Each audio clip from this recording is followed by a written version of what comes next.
We need cucumbers that are crisp and fresh. We want them dark green so they turn out best. First we need to wash them so we get them all clean. Then we cut them with a knife and put them through this machine. Now it's time to pack them, so we pull out a jar. We got lots more to do, but this is great so far. We pack them all together so it's nice and tight. We don't wanna rush, we wanna do it just right. Pickles could be sour and pickles could be sweet, but some people think pickles smell like feet. Some like the pickles soggy, some like them with the crunch. You can put them on your sandwich, they go great with your lunch. Step 2 is my favorite part. This is how we make the pickles taste so tart. We use vinegar as a liquid base, then add salt, herbs, and spices to give it more taste. Mix them in a pot and turn the heat up high. We can take a little break and let it boil for a while. Once the liquid's ready, we can turn off the stove. Pour it over all the pickles till the jar is all full. Pickles could be sour and pickles could be sweet, but some people think pickles could be sour and pickles could be sweet, and some people think pickles smell like... Whoa, we are live. We are live. We are live. Look at those fall colors over there. Look at that leaf. Look at that maple leaf down below. Look at that round thing. I can't really see. What is that round thing? Is it a pumpkin? No, it's a crab apple or something. Look at that. Welcome in. Thank you so much, D-Block, for the raid. Crew, Canadians, cheers. It is Thanksgiving Monday up here in Canada. Many of you in Canada probably have the day off. If you're Canadian, say hi. Welcome in. Hope you get a nice feast of whatever you celebrate on Thanksgiving Day, if you do celebrate it. We had the family over on Friday night before I did the NHL Slapshot Hockey Series. And yeah, I had some turkey and some ham and some dessert and potatoes and gravy and all the stuff that go with Thanksgiving. We're like the beta Thanksgiving before it hits America. We try it out. We try it out here in Canada, see if it works. And then the Americans like, okay, if it's good enough for those Canadians, it's good enough for us. What else is going on? What else is going on? You guys awake in the chat? Jenks first one in, smiley face Jane second one in. We had Cubs fan Stu, Cub fan Stu. Do you know anyone named Stu? Cubs fan Stu in the chat. And we got kayaking Santa here. Kitty Poo Poo, still probably hungover after celebrating on Saturday. Hungover with excitement, euphoria, and that good old hardcore feeling of success in OOTP 25. Yeah, barely awake. Yeah, I hear you. Well, it is October. It is October the 14th. And like I said, it is holiday Monday here in Canada. So to all my Canadians, Tessuigi, Nersha, Benko, Cavacom, who am I missing? Mr. Devil Dog, Rojo Vancouver, Winnipeg Brew Jays. We got TB8 over on the East Coast in the Maritimes. Who else is Canadian? There's a few Canadians out there. Hey, TB8. Speaking of TB8, you call him and there he is. Yeah, you know what? It's like, here we go again. Where they went like 1-10 or something like that. They fired the coach and then they turned it around and went on a, third all-time highest winning streak in the regular season for a team. I don't think they'll fire the coach. They just have no defense and goalie. It's the same old, churning out the same old issues over and over and over again. No goaltending, no defense. They got 3 AHL defensemen back there, and they're not getting goals. Let's face it. In the 3 games, what do they have? Like 3 goals overall? McDavid's not doing anything. He took a penalty last night. They had the best opening schedule you could have. All at home, playing Chicago, typically expected to be a bad team, playing Calgary, typically expected to be a bad team, and playing Winnipeg, expected to kind of have a down season as well. And now we got Philadelphia coming in tomorrow. Oh, man. it as a fan of sports, as a fan of certain teams, you guys all know the frustration, especially if you're a fan of, the Pittsburgh Pirates or the St. Louis Cardinals or the Oakland A's or, in basketball, the teams that, never reach that next level. Football, there's teams that haven't reached that level in a while. Cleveland Brown fans, I'm talking about you. But in hockey, it's. I mean, Edmonton was within one goal, two goals of winning it all last year. That's how close they came. And I'm watching that Prime NHL series, and you see some of the locker scenes, locker footage scenes, and you know McDavid crying after that last game, and everyone being dejected, and you see the friendships that these guys have on the off the ice. Like McDavid and Draisaitl are really close, and that the fact that Draisaitl signed to a long-term contract this summer makes me think that he knew that McDavid was going to commit. McDavid can sign next summer, but again, you never know what a season can bring, and it just they'll turn it around. TB8, they'll turn it around. We hope, but they need a defenseman. They need at least one more really good defenseman. Yeah, and Calgary 3-0. We're living in the upside down world where the top is bottom and the bottom is top. Florida not off to a good start. Colorado off to an 0-2 start. But we'll talk more hockey tomorrow when we do kind of the hockey part of our broadcast. So welcome in, everyone. This is continuing the Lap 30 and 30 challenge. We are on day 19. Happy refresh day. Man, got up today and I already entered 2 of the new tournaments. I'm raring to go. I'm hyped. Let's do it. Let's go. Refresh day. No, I seriously mean it. I'm hyped. I'm excited. I entered one thing. Here's a little bit of lap advice on a Monday morning. Because I know some of you probably were caught in this. Every refresh day, the Monday weekly and a few other tournaments, the new ones fire off like immediately because it's Monday, and whichever one is scheduled to go on a Monday, that one is ready to go. So it's already in the quick stage. And so you always want to leave on refresh day, whenever that is, leave a couple of your perfect draft slots open so that you can enter these new tournaments right away. So today's Monday weekly already went up. So I got into that one, and it filled pretty slowly. And I think the reason why it filled slowly is because so many people were already committed to other weeklies or other tournaments, and they couldn't get out of them because they were already full. If that was your case, let me know in the chat, because I think that's why it just fired off about 10 minutes ago.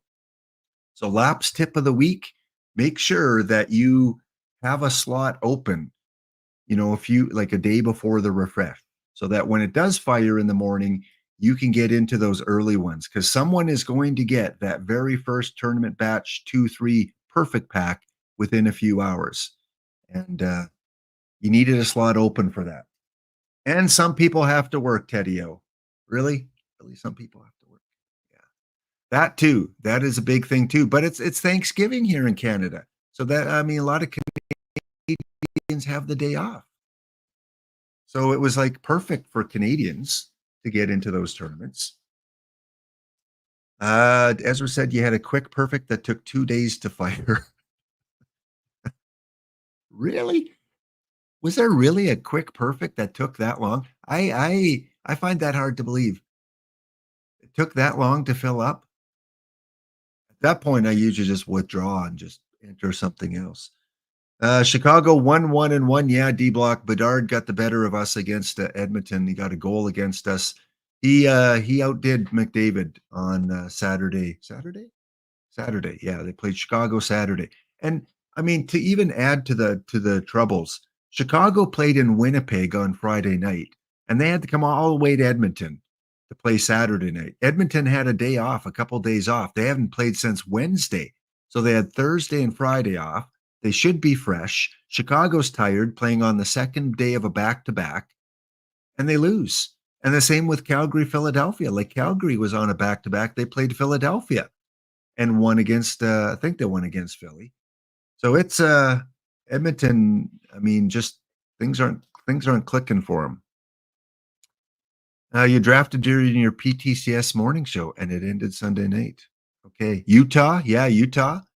I mean, it's cool that Idahoans. Do you call you Idahoans? Idahoans have a team close by to root for. Utah is kind of that Midwest, Western more team. If you're not in California or Vegas, that you have someone to cheer for. Yeah, they're doing really well. I picked them to make the playoffs. I think they're going to make the playoffs. Remember, they were Arizona, Phoenix for many, many years and just pathetic, horrible. And now they come to Utah and they get that re-energizing atmosphere with new fans, new arena they're playing in, some new players on the team. It's like a refresh in OOTP, right? You feel reinvigorated. I hope you do, because there's a lot of really good new tournaments out there that Nicolino and the gang and all headed by Rich Grisham there have put out for you guys. So I'm excited. So get involved. Thank you guys for the follows. Thanks for the raids. Thanks for using the Helm Biscuits. A bunch of guys that are in. Let me just do a refresh of my Twitch screen because it's a little bit behind. And yeah, Mike ate your KFC. Mike, how dare you? You better not have touched the Crunch Burger. If you touch the Crunch Burger, you're Mike. Have you heard of the red binder? Mike, better not have touched the Crunch Burger and leave my fries alone. KFC, the gravy and fries are pretty good. Thank you for the follow. Mike ate your KFC. Finger licking good. I don't know if they still use that phrase anymore, but that's what they used when I was young. And maybe now with, germs and hygienics and, people concerned about that, it's like, we better not use that phrase anymore. We don't want people licking their fingers. When I was a kid, Real Teddy O and Steve and I, we played in the sandbox. We ate dirt.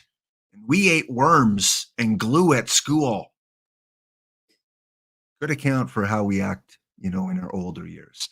So again, thank you guys for your support. We are going to get on with our first giveaway here. Let me get it set up. Don't enter yet. You eager beavers. Wait. Let me get it set up. What is it today? Monday. Early bird. Speak for yourself. Okay, I didn't eat worms, but I played in the sandbox with my Matchbox cars and my Star Wars figures, which now, could probably get me a few $1,000s. But no. Young kid had to get them all dirty. We all played in sandboxes. What some of you might have done in the sandbox, what your cat might have done in the sandbox, that's your own story to tell. I am not telling that story. Exclamation enter, exclamation ticket, get on in. Looks like the new tournament batch cards are being released as we speak. They're already in the system because when I did a perfect draft today, I was like, what's this card? Oh, it's got a trophy. Oh, it's pretty good. Oh, it must be a tournament batch 3 card.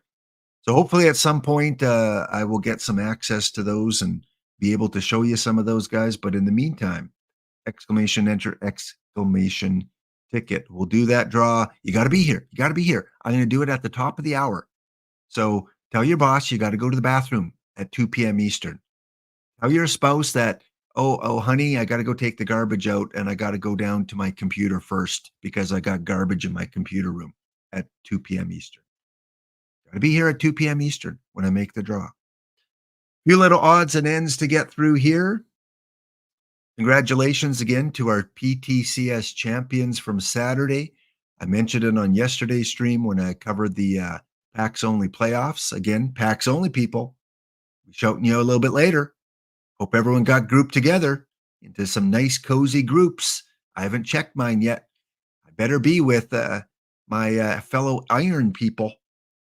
PTCS is underway. This is the second week of PTCS or 8. Let me see. Have they updated the first week already?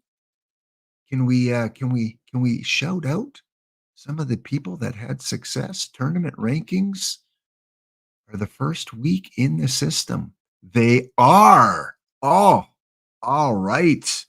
Rankings are in. We'll do that a little bit later. So yes, congratulations to our champions once again. The Speed, congratulations. Melmond, the Pumpkin Smashers, Burlington, Straw Hats E6, the Florence Baycats, the Vlad News Bears, the Atlanta Thrashers, and Kitty Poo Poo, Palatine Plutos, the Nen Yaffle Magicians, and last but not least, in our hearts, the Twin Peaks Night Owls. Congratulations on winning your Frank Viola. And for those of you that got second place, you got a really good consolation prize. It's like when you were young and you ask a girl on a date and she says, "What? Are you kidding me? You?" And then you go to the next girl and she says, "Yes." That's what it is in finishing second place here, because you got one of the better cards out there. Frank's really, really good. I like Frank. I'll take Frank.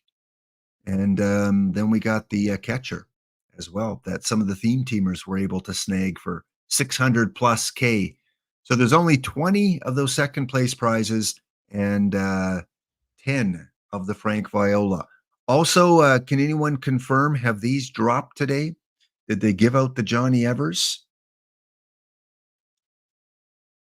There's a good wood card. Oh, I need my wood. I need my wood card. Absolutely. Is it Wilbur? Is it Maury? Is it Joseph? Is it Frank?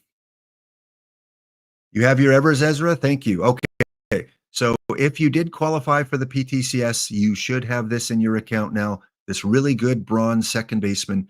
I recommend you get him in there, especially in your one combi situation. Maybe run Tommy Butts, Johnny Evers at third base, either Gaetti, or you can slip Connie Day in there. But this is the only position he can play, so you're forced to use him at second base. So I'm going to get him in when we do our bounty a little bit later. And Kirby, you should have your Kirby as well if you won one round. And then after that, all the other cards were given to you on Saturday night when the tournament finished.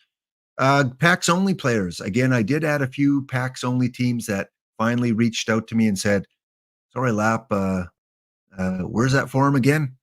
And they filled it out and I threw them in, and now they should be in appropriate leagues. So we're, I think, at 100 teams now, very close to 100 teams. In fact, let me bring that up on the screen so you guys can see if you made it. Happy Thanksgiving, Canadians. I'm going to say that a lot today. We have a lot to be thankful for. Thankful for. Okay, let's see. Let's do a refresh.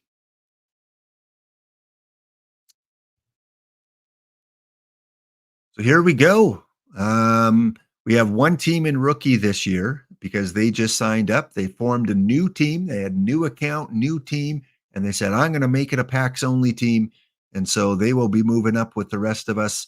Stone, looks like all the Stone people got into Stone 160. Iron, look at all these Iron teams.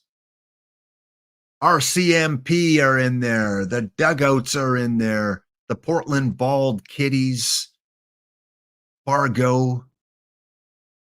I'm in there with the Community Beekeeper Whales that Cub fan Steve helped name for me. We got Cavacom in there running off a D-Block Dragon 6 account. D-Block helped him get that account going. We've got Copenhagen. We got a lot of good Iron teams. The Raiders in the finalists yesterday. We'll cover that. There's A-Dub. There's Tiger in bronze. So going up to bronze, everyone's in 252. Good crew of bronze players. Silver, 269. And how many in silver? 1, 2, 3, 4, 5, 6, 7, 8, 9, 10, 11, 12. 20 teams in silver, 2/3 of silver filled up. All right, excellent. And in gold, 1, 2, 3, 4, 5, 6, 7, 8, 9, 10, 11, 12, 13, 18 in gold. Now, that may not seem like a lot, but for a PAX only team to make your way up to the gold league, excellent. Good to see. And in diamond, we have 2 lonely diamond people. And of course, they didn't get in the same league because they do not group people in diamond. So it's just luck of the draw. B Phil B will be in 356. And Mr. Audit came that close. I squish you. If you're Canadian, happy Thanksgiving. You remember that phrase. I squish you. Squish, squish, squish, squish. Mr. Audit missed out, making it to the final of gold, but getting defeated by a non-PAX only team. Really? Dishnet, like the authentic Dishnet, not the Dishnet fishnet in our gold. All right. Well, we'll check that out a little bit later. We will have the pack opening contest later as well. Exactly, Buckeye Fury. You know what I'm talking about. So if you put exclamation MON into the chat, you'll have access to the pack only pack opening giveaway of 10 packs. In the meantime, in about 20 minutes, we're going to do the early bird draw, exclamation ticket, exclamation enter. And you can get in. Okay. Where else do I want to go? Let's go back to the slides.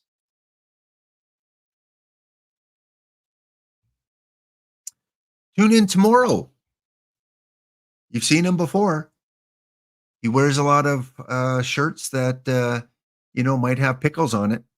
Maybe he has a new pickle to show us tomorrow.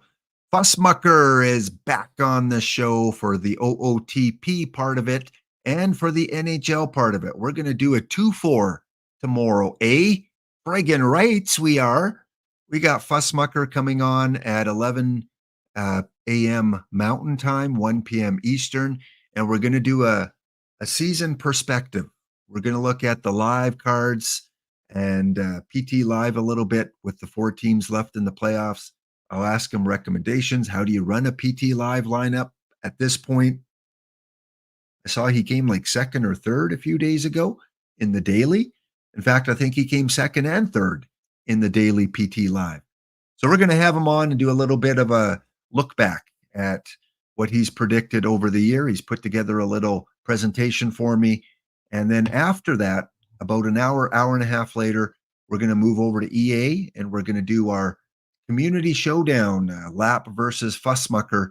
The New York Rangers will be taking on the Edmonton Oilers in a 1-season playdown. I'm 1-1.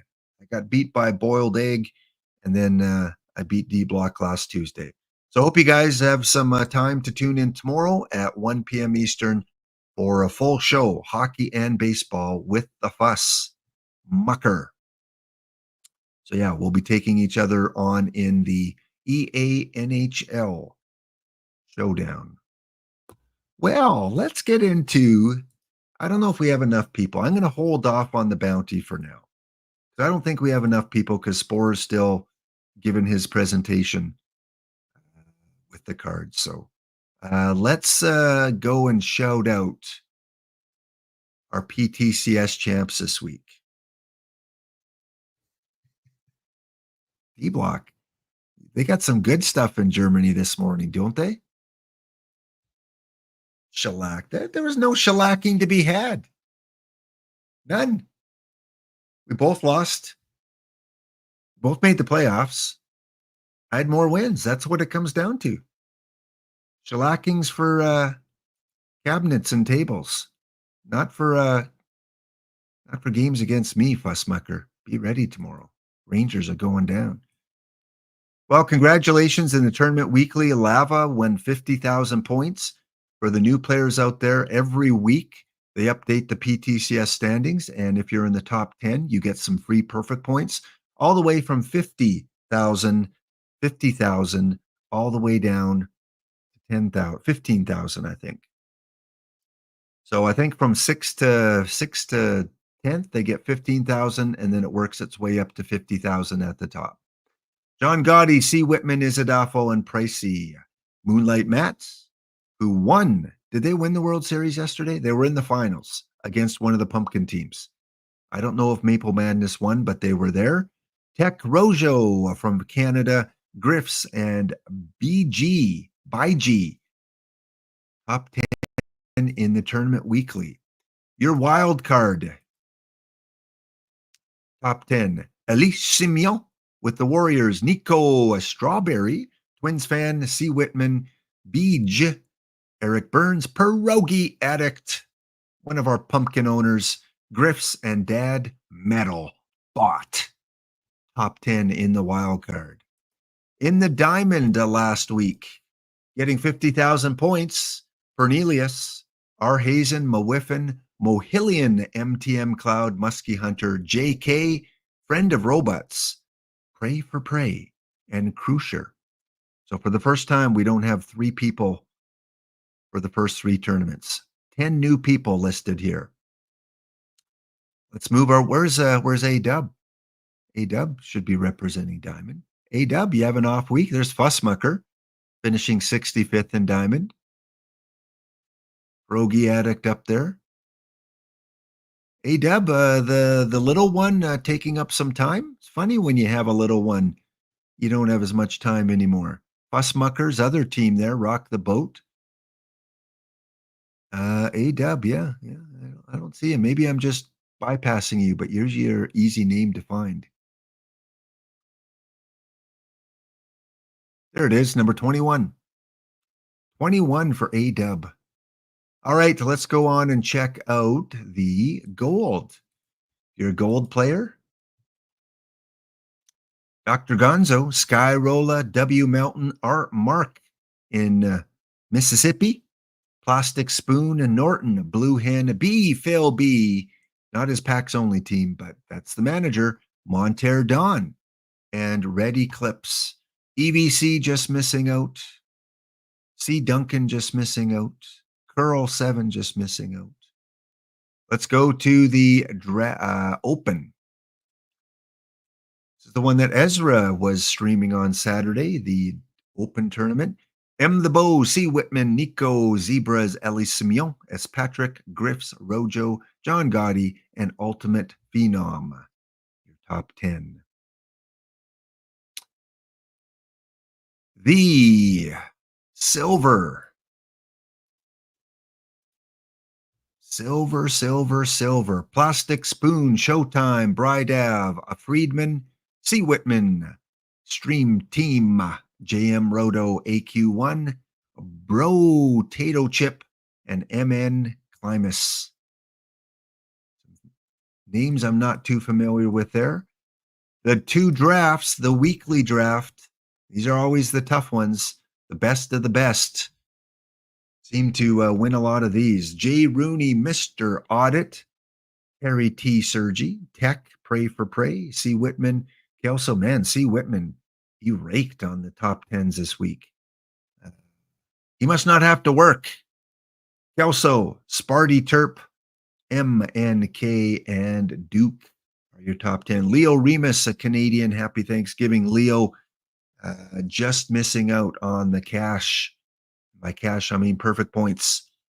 The daily draft. This is your 5L, your 6L, your EVC tournaments, your rocking chairs, all those ones with 64 teams. I've not seen this team. Woos. Congratulations, Woos. Good to see a new name up there. PAX on the go. There's Smiley.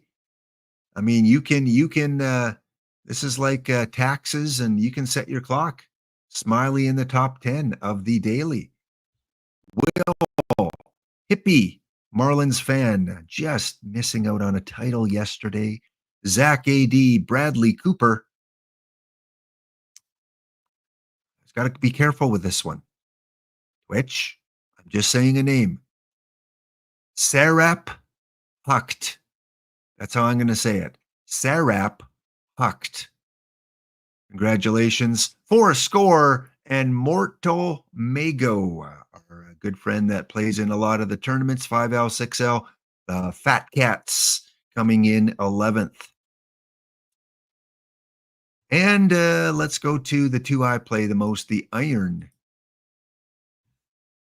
Our Iron winners, Beck Dog, Stratico, Vector, Sipame, Stunt, Hiram, Tom Buttleman, Buckeye Fury, Edwan, who finished second in PTCS this weekend, and Kip, the shorter Kip. Tactile just missing out. Tommy Guns, Mr. Audic, McCod Car. Who's our first pack only team? It is Jenks and the Midway Defenders coming in 21st. Way to represent. And bronze. My jam. It was E-Question with the Denver Whitehawks, BBQ and the Patroons. I finished third, Lava, Max LP. Way to go, Max. Top 10. There's C-Wit.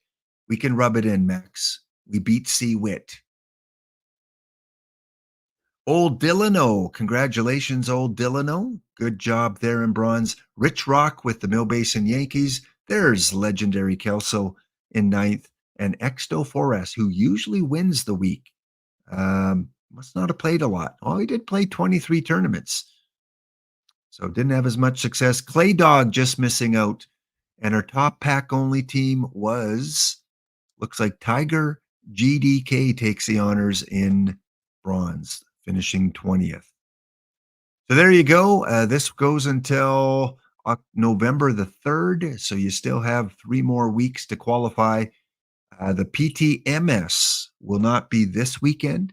I think the PTMS will be next weekend, which would make it the 26th, I guess. Saturday the 26th for the PTMS. Woo's in first. TB, you're a Canadian, right? We got the best one-liners up here. A lot of dad jokes. I'll give you that. Yeah, which one was that? That was the Draft Daily.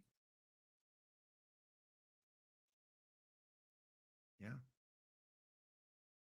There you go. So enjoy those points, spend them wisely. So yes, today a couple of the new tournaments fired off, and if we go into the perfect drafts right now, we've got none in quicks. Okay, none of the new ones are quicks. They're all underway. I entered this daily mixed bag because it was already in a quick. It's got a tournament batch 2 and 3 card, and I lost in the first round. I was rushed for drafting.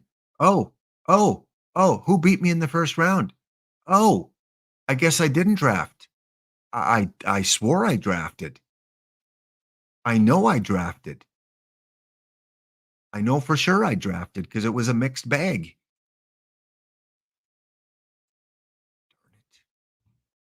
Maybe was this like a speed timer or something? Because I waited 5 minutes before I started drafting. Well, congratulations, Smiley Face Jane, in the first 64 team tournament of this new refresh. You took advantage of me. You took advantage of me, and now you're facing off against the Hooks, Corpus Christi Hooks. Well, I'm disappointed because I know I drafted. I don't have it on tape. I have no proof. Oh, yeah, 32 teams, right? Yeah, where is that one again? Yeah, because I entered when there was like 29 teams, and I drafted. I don't know what happened. I think I drafted. Let's go and take a look at where it is. Where is it? Right here. Daily mixed bag. Yeah, I got at least 2 standard packs for doing nothing, apparently. So yeah, the high diamond choice pack, low diamond choice pack. So everyone's a winner today. Even if you lose in that first round, you get a couple standard packs. The other one that fired off is the, let's see if I can find it here. Perfect draft. The 128 team Perfecto. I better have drafted in this one. It's still got 17 minutes before it fires off, apparently. But it took a long time to fill up. It filled up about 5 minutes before I started streaming. And maybe we'll try and do our bounty after the next break. And D-Block, I'll play your Helm Biscuit request after the next break. Yeah, this one hasn't fired off yet. So this was the All Perfecto. Who am I playing? I'm playing.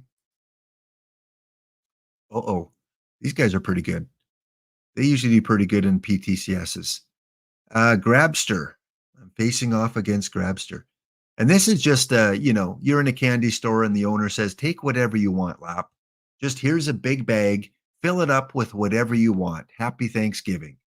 And I filled my bag because I got some pretty good pitchers. Vida Blue, Mort Cooper, Sandy, perfect game, Hilton Smith, and I got the new Ron Guidry. So this is going to be one of your perfect choices in a weekly, the 102 Ron Guidry. And I'm telling you, I mean, the naysayers out there will see, but his home run suppression's too low. He's not very good.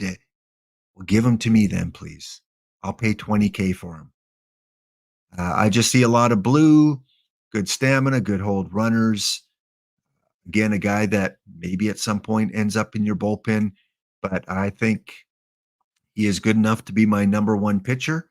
Sandy Koufax. Well, let's compare these two. I didn't have a lot of time to compare them. Who's the better ace? Compare. Stuff goes to Sandy. Babbitt goes to Ron. Tiebreaker, 145 barely goes to Ron.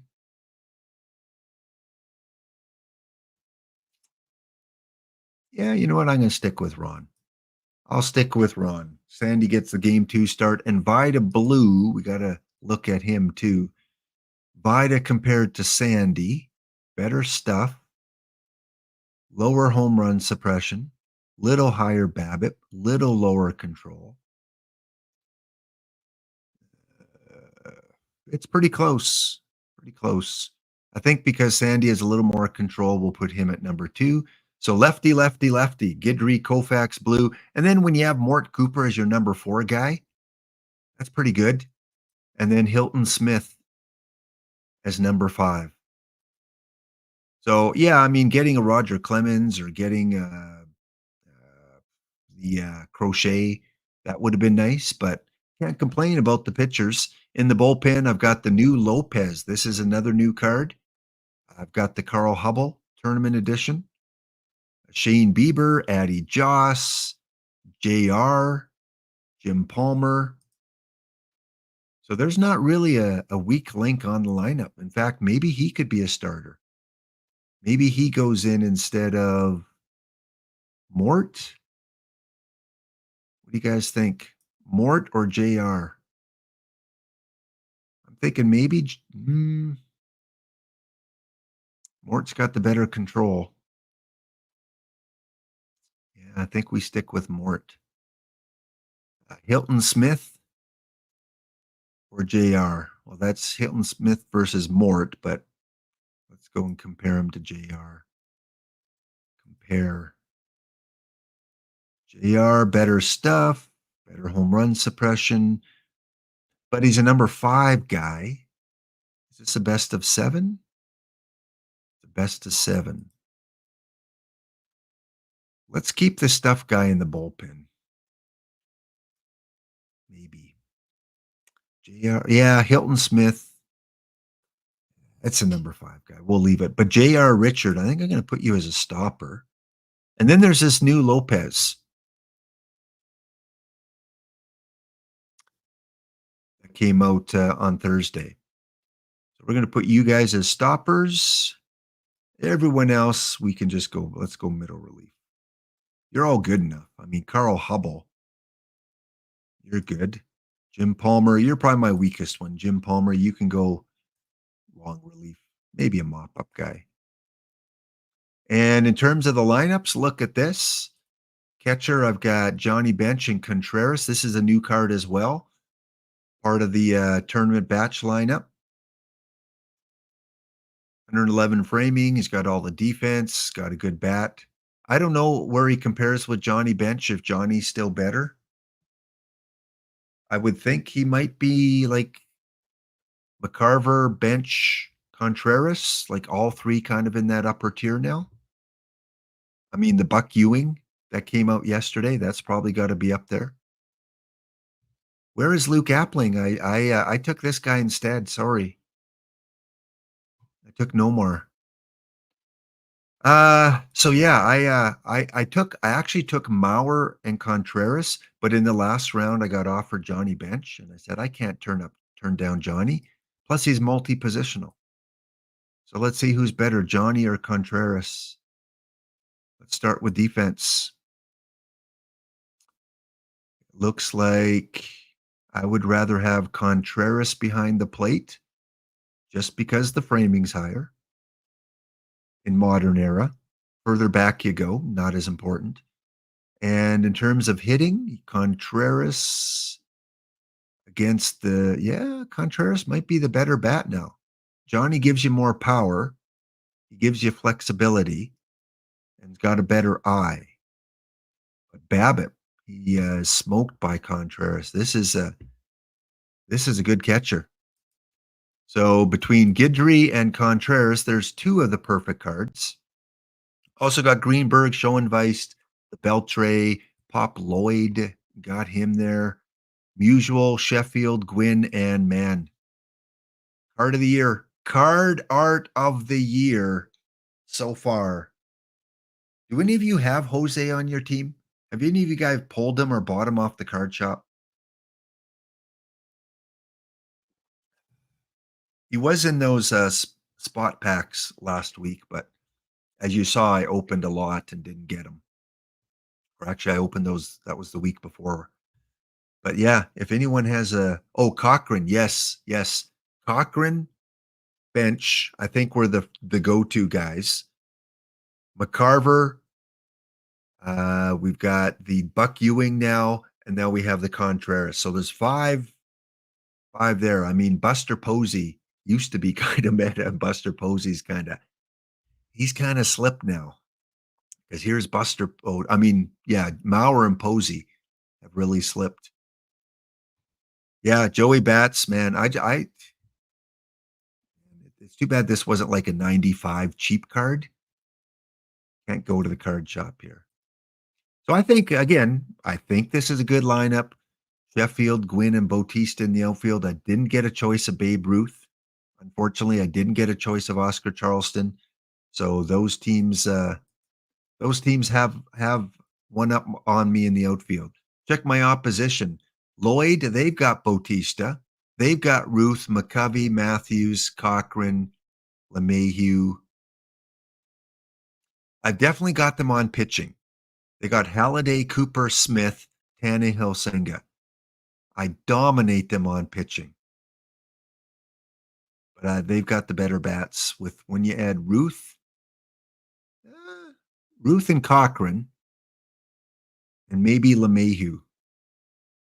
Ruth, Cochran, and LeMahieu beat my Sheffield. Well, I might have the better catcher now. Yeah, I think this is a winnable first game or first round. So that fires off in about 8 minutes. I don't know if any of you guys in chat are in there.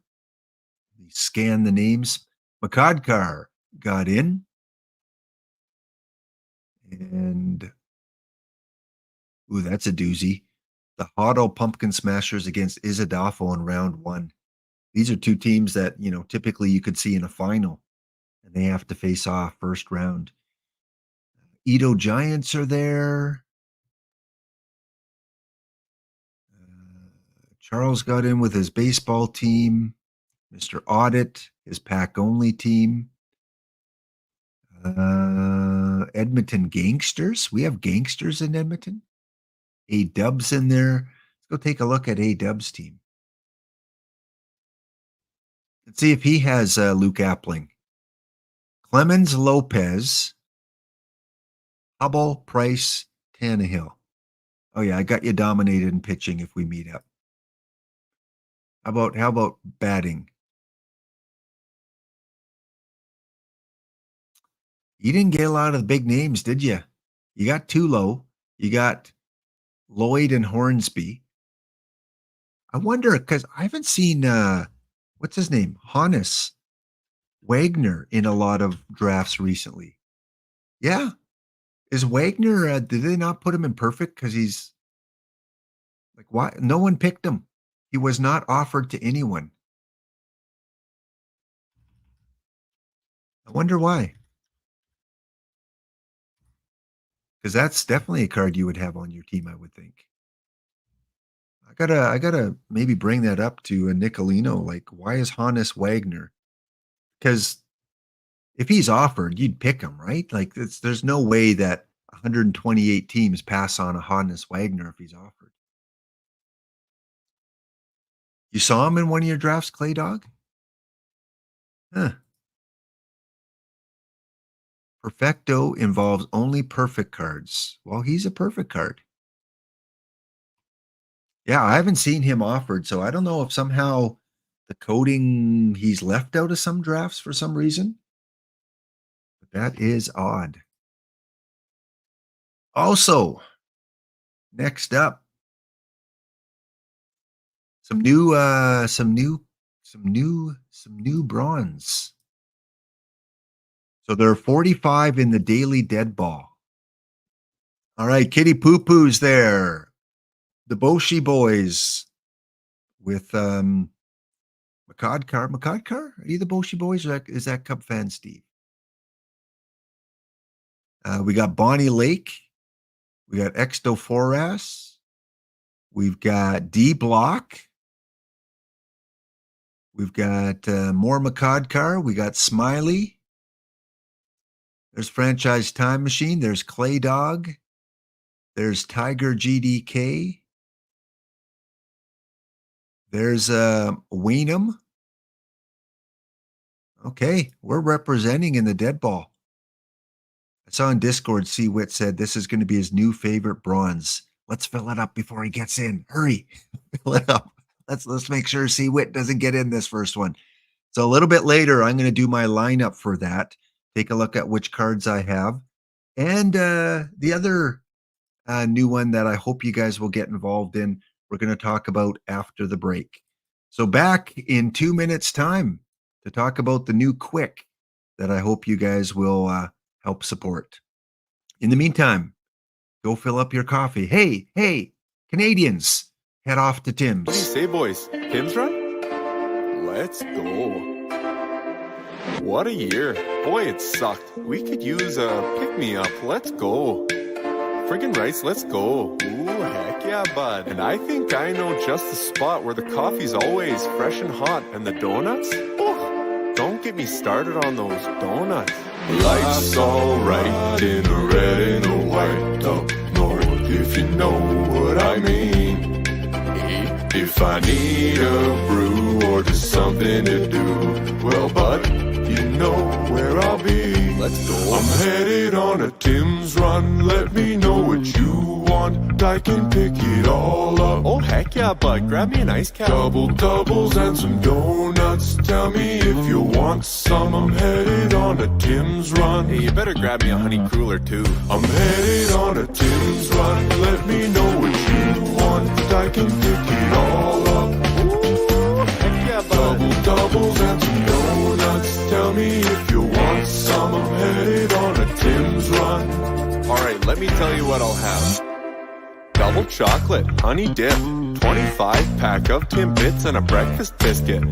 Actually, you know, make it 2 biscuits. Ice cap with chocolate melt, a Boston cream and a bagel belt. And I can't forget 4 double doubles for the folks back home. Life's alright in a red and a white up north, if you know what I mean. Greatest country in the world, boys. If I need a brew or just something to do, well, bud, you know where I'll be. Let's go. I'm headed on a Tim's run. Let me know what you want. I can pick it all up. How about an everything bagel, actually? Double doubles and some donuts. Tell me if you want some. I'm headed on a Tim's run. And, you know, there's a couple more things. Hey, I'll have a honey cruller, apple fritter, vanilla dip, with extra sprinkles, a couple of those sour cream glazed, and don't forget, old-fashioned plain, peach drink with a farmer's wrap, and hockey cards, a couple packs, and whatever the guy behind me will have.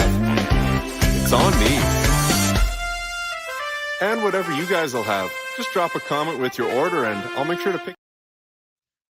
Happy Thanksgiving out there. A little bit of Canadian culture on this Thanksgiving Day. So I hope you guys in Canada have a wonderful meal, wonderful time with friends and family. And if you've celebrated it already, well, hope you have the day off at least. Welcome in, Laptop Hound here with the tournament refresh. We are pumped. We are ready to go. And as you guys have pointed out in the chat, all right. So when I put in my recommendations for the refresh, I usually put in like 4 or 5 recommendations. These are the recommendations I made for this refresh. I made my recommendations for the 5L and 6L. You know, I wanted certain changes. I wanted certain time periods. I wanted a certain time of draft. So effective with the one that you can sign up for tomorrow, this one right here. Tomorrow's 5L will be set in 1925, no DH, and again, it's revolving Canadian stadiums. In this case, it's going to be Rogers Centre, which is not very, but more geared towards your home run hitter and less with the Babbitt. Still a best of 7 with a best of 9 final. The prizes remain the same. Tournament batch cards, this time from batch 2 and 3. So really the only change in this one was the era and the rounds and the cards you're going to pick each round. So when you go and you draft for this one, you're not going to have too high silver, too low silver. It's going to be a little different. Not too weird and wacky, but a little different.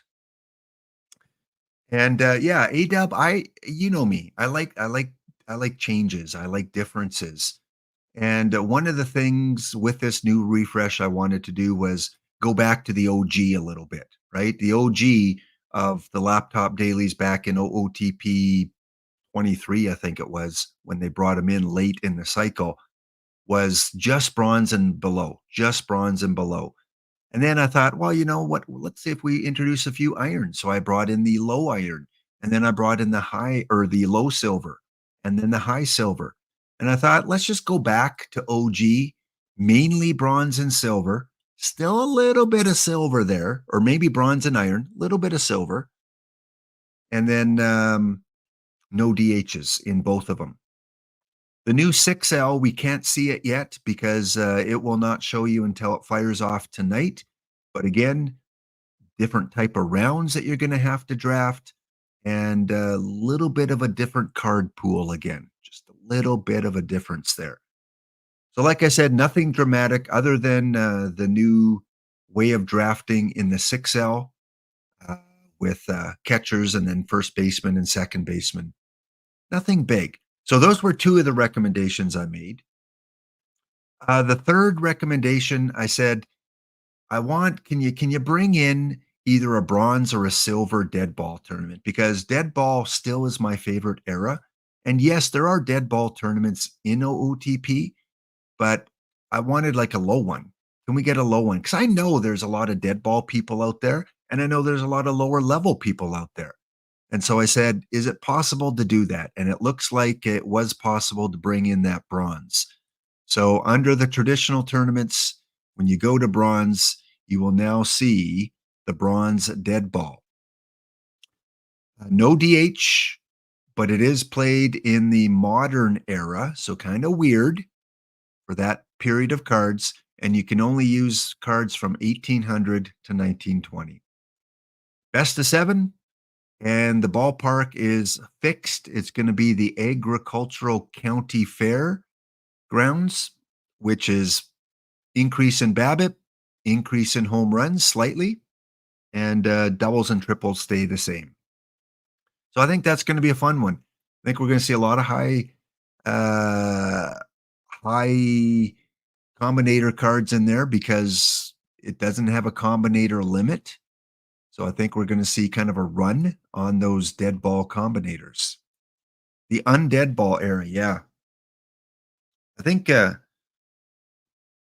I'll suggest for the next refresh just to change the era to, because remember they can't give you an era like 1909.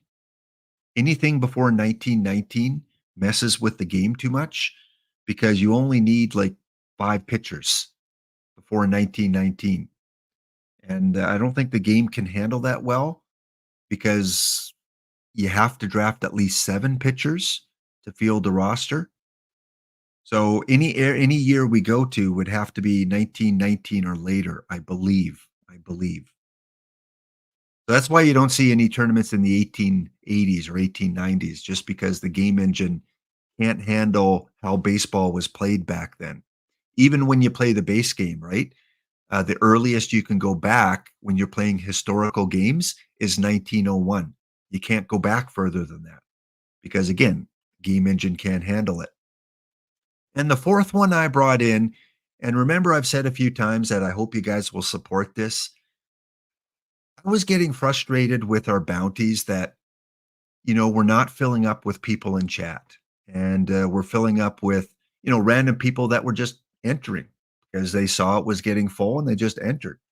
I wanted to try and localize it to get one tournament, a bronze tournament, that we could fill up all 16 people with chat. But that's tough to do with a regular quick. So I threw out the idea. Can we have like an entry fee tournament? Because people will probably ignore those. And I can kind of use that as my stream bounty. I said, can you use the lowest denomination? Like make it like 10 points or something to enter. Because then random people probably won't enter an entry fee tournament that's gives you 100 points for first place. Unfortunately, I got some things, but not other things for this tournament. So you'll notice in the bronze quicks now, there is a entry fee tournament. And remember, you do get one free entry fee slot. This does not take up one of your quick slots. You still get 2 quicks that you can see right above restrictions here. You get 4 daily or weeklies, and you get 1 entry fee. But up until now, the only entry fee tournaments have been the pop-up tournaments. So when I proposed this, I said, people get a free one anyway. It's not going to tie up their quicks. And it might allow me to get bounty tournaments full of 16 teams from people watching the stream, which makes it more fun for the community. But again, they said the lowest we can give you for an entry fee is 1K. That's the lowest it will allow. And when you make it 1K, it now makes it appealing to everyone because first place in this quick is 16,000 perfect points. The game is basically saying, we're going to give all the entry fees to one person. And then Nicolino said, you know what? I think I can throw in a freebie pack for second place. And it looks like he was able to do that. So I'm conflicted, chat. I really wanted something that other people would ignore that I could use on stream. And I don't know if this is going to do it. However, if we can time it where there's 0 out of 16 and then we all enter, I think it'll work. Because I don't think people are hovering over their keyboards waiting for a new entry fee tournament to start up. Plus, you can only enter one, so people that are already in one can't enter this second one when we fire it off. I hope it works, but again, we're all going to come down to timing, but at least now we have 4 to choose from. We have the entry fee, and then we have each of the iron, bronze, or silver quicks. The other thing is, I'm wondering if it's going to make this one obsolete because it's pretty much identical, other than one has a DH, one doesn't have a DH. This one, you get 3 packs if you win. This one, you get 16,000 perfect points. This one's a best of 3, so it's not an overly long tournament. And because I wanted a short one, so I could do it most of it on stream. So I didn't want to do or die. I think putting 1,000 points on a do or die is just a lot of people aren't going to want to do that. But a best of 3, it's worth the investment, I think.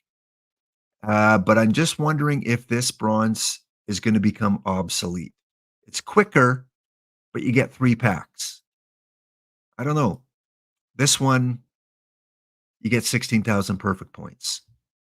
So again, I hope you guys buy into it. When a new one fires off here, let's see if we can get people in. I know you do have to invest 1,000 points, but it's going to run the same way. The winner will get 5. The team that beats me will get 5 packs. And I think what I'm going to do,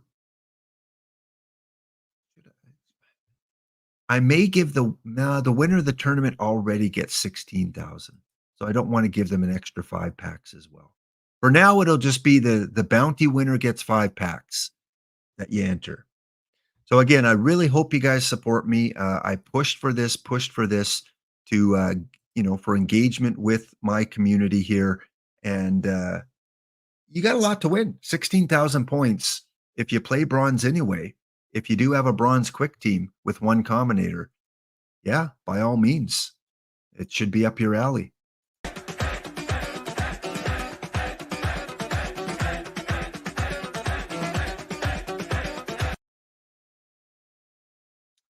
Thank you for the raid, Spore. And yeah, if I have a chance, I'd love to show off some of those cards a little bit later on.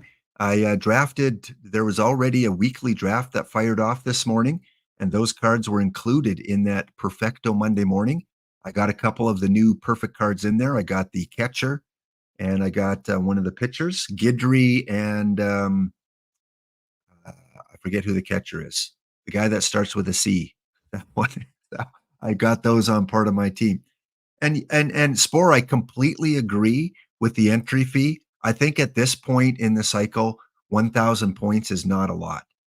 And the risk reward is really good. You got 2 chances at winning. You beat me, you get 5 packs. That's worth 5,000 points. And you win the tournament, you get 16,000 points. And even if you come second in the tournament, you get a free pack, which is 1,000 points. So you got a 3 in 16 chance of getting your money back.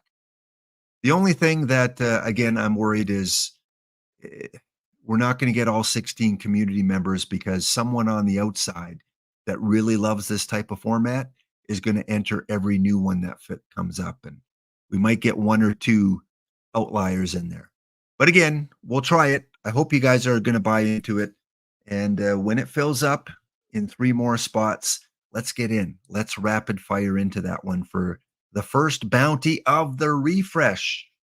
A little bit later as well, I'm going to build the bronze dead ball team, see what I have available. And good to see a lot of you guys in there. It's 5 historical diamond packs if you win that. I'm curious, chat. I'm going to put a poll out there. Let me put a poll. Give me a minute. Which of these crazy icons is for a poll? Usually I don't do polls. There it is. New poll. Best rewards. I'm going to ask you with the rewards. I know which one's going to win, but I'm more curious about second and third. Would you rather have a TB2, TB3, high diamond, because we're talking about the dailies here with 64 teams. Would you rather have the 5 historical diamonds? Or would you rather have the 40? They've upped it. It is now 40 standard packs in some of the tournaments. So let's keep that going for the maximum amount of time here. And there it is right there. Yeah. What do you think are the best rewards? Early in the cycle, of course, most people want the tournament batch cards. But I'm curious how many of you really prefer the 5 historical diamonds or the 40. I didn't know which one I wanted for the 6L, 40 packs or 5 historical diamonds. I went with the 5 historical diamonds this time. I basically said, pick one, Nicolino, whichever one, because they're both pros and cons to both of them. 40 packs is a lot, though. 40 packs, that's a little bit of ripping you can do. Okay, what else is going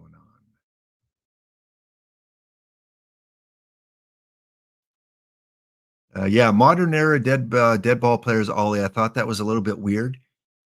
But I don't know. Maybe it can be requested next refresh to go with an earlier era. But at the same time, it'd be a little bit fun to see how these dead ball players do in modern era. Everyone's on equal footing. I didn't expect that as well, Castaner. I thought it would go with when I requested it, I'm just going to check my request form here. I can't remember if I specified an era. When I requested that one.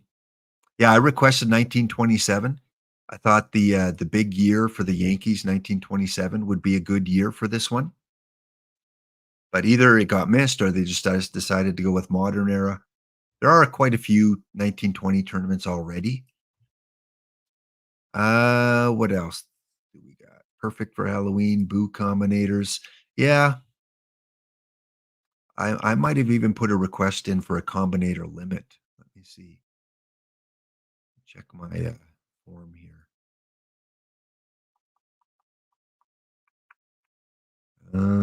Did I put in?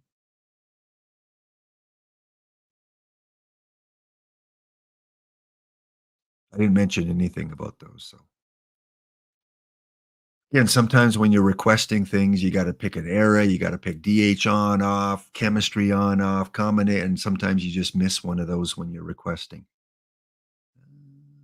You're often still in your 2 quicks if you did early morning lives, which take a while. Yeah, again with the entry fee one though, if we do the entry fee bounty, you got a free slot for that, which is not being used. So everyone should have that one open unless you're in the previous bronze entry fee.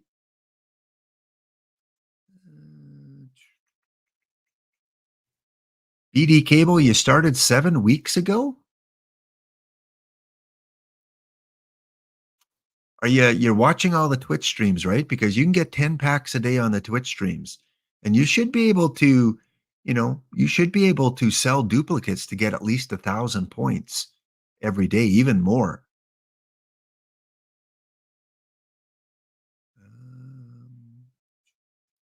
Chance at 16 packs instead of 1 with 1,000.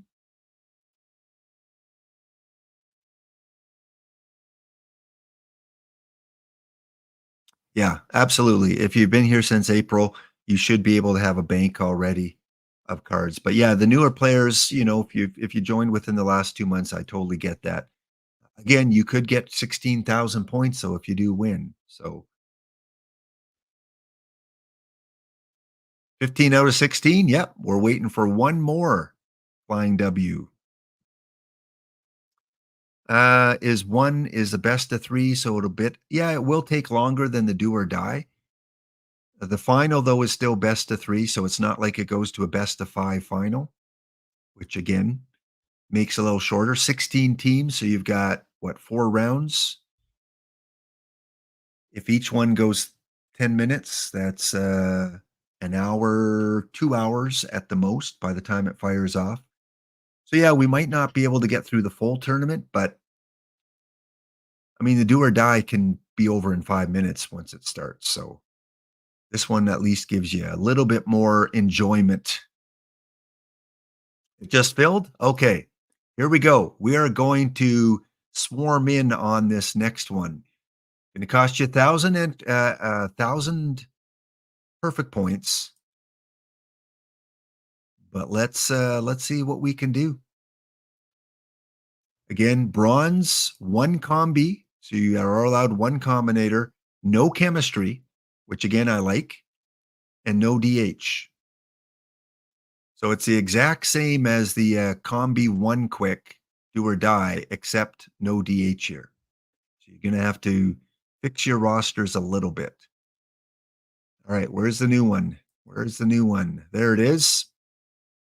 So ID already 5 are fired off. Come on, game, don't freeze on me like that. Sign up. Yes, entry fee. Okay, I'm in. Good. So ID EF ID 5 1,000 EP. That's what you want to get in. So again, the prizes are from me and from OOTP You will get 5 packs if you're the team that knocks me out of the tournament, as long as you're in chat. And then you'll win the 16,000 for first place and the 1 pack for second place. Now we got to go and put in my 1 combi team for now. And go set my roster. 10 out of 16. That's awesome, guys. Come on, let's fill it up. Let's get in there before the outsiders do. Come on.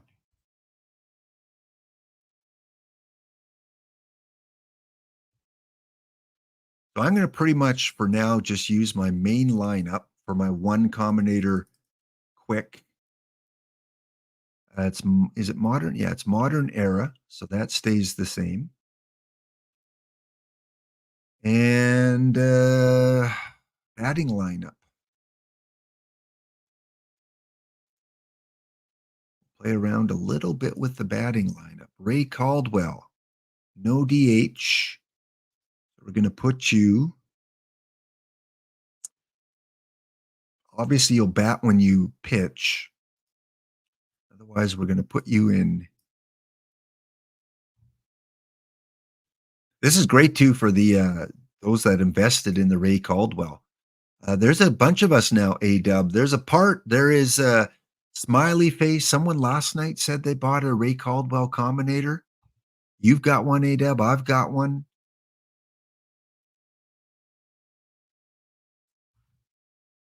I mean, for this tournament and for the dead ball.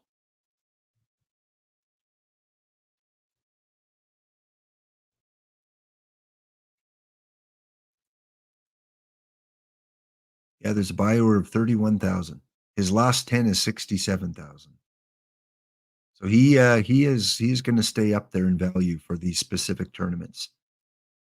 Again, I didn't make any recommendations for this one here. I just said, can we have a unique tournament that I can try and get all my community in at once?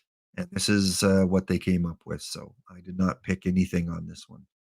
All right, let's go back to the lineup. We're going to have against the lefties, Clemente. He rakes. This card rakes. Connie Day, Tommy Butts, Jeffrey Hammonds, Gary Gaetti, Orville Singer, and catcher will be Fleet Walker. No DH. So Hammonds, you're going to go into center field. And Orville Singer, we need a first baseman. Gary Gaetti at first. Orville at third. Jeff Bagwell could maybe go in there too. Singer or Bagwell. Let's go Bagwell. Hammonds or Singer? Let's go Hammonds. So Bags, you come in for Singer. You play first. Gaetti back to third. Bags, you move up a bit. There. Don't mind that. And against the righties, Wally Joyner. I'm going to put Connie Day lead off. Jacques Jones in center. Bill Rardin catching. Fleet, where are you better? Lefty or righty? Lefty, that's what I thought. Adam Dunn. We need you in there for this one. Caldwell Dunn. I need a third baseman. Do I have Tommy Butts? Short. Drew Stubbs. No. Third base, who's it going to be? Maybe Tommy Butts goes third.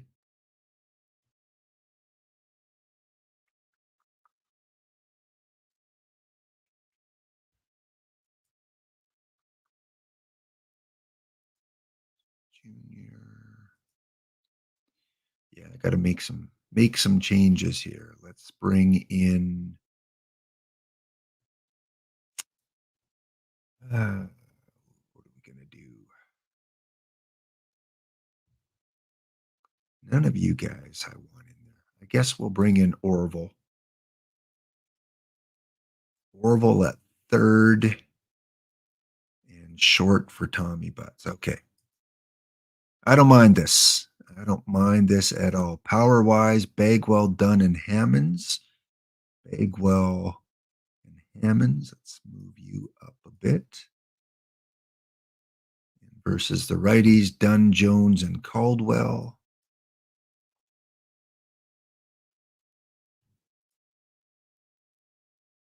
All right, we'll keep it like that. Hey, Sean, haven't seen you a while. Seen you around in a while, Sean. Yeah. Which reminds me, I got to do the draw for the exclamation ticket or entry. Okay, once you have your lineup, I always like to do my first lineup within the tournament, and then I like to export it to the roster builder. So go to, where is it here? I think you can do that. Yeah, export to roster builder, create new save. To me, I just find this the easiest. So entry fee bronze with my Rocky Mountain Gladiators. And then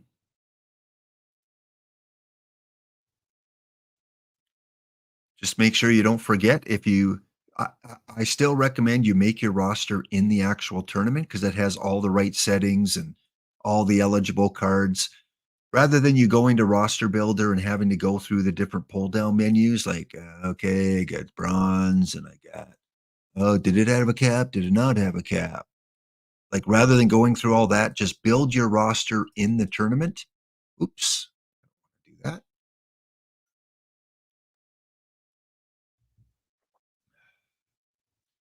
Too many clicky clickies.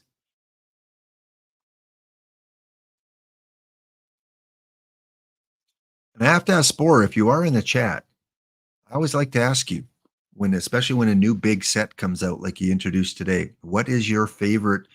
Doesn't have to be what you think is the best card, but what card that you introduced, you have to pick one that put a smile on your face when you created it. So go to your roster builder. Once you create your roster in game, and then make sure you upload it. So EF, bronze, RMGs, I got a lot of rosters. Click upload to server. Just like that. I find that a lot easier than building it right from the roster builder. If I ever amend it, I'll go into the roster builder to change it. But for the initial one, I like building it within the tournament. And then you simply go and double check, select it from your menus here. EF. Yeah. So don't forget to do that as well. All right. Did we get it full? Is it full? 15 out of 16. Sean, anyone that just came in, go enter for 1,000 perfect points. 15 out of 16 teams. We want one more community member in there. It's in the bronze quicks. It's a new quick tournament for bronze. Cost you 1,000 points. You have a free slot anyway. It doesn't affect your quick slots. So go ahead and become the 16th team. Okay, we are going to do the draw for the 5-pack early bird giveaway. So we'll give it about 10 seconds.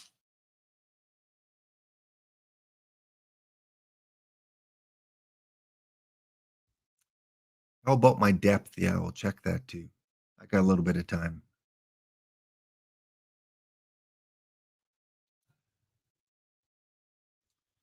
And we have 34 entries.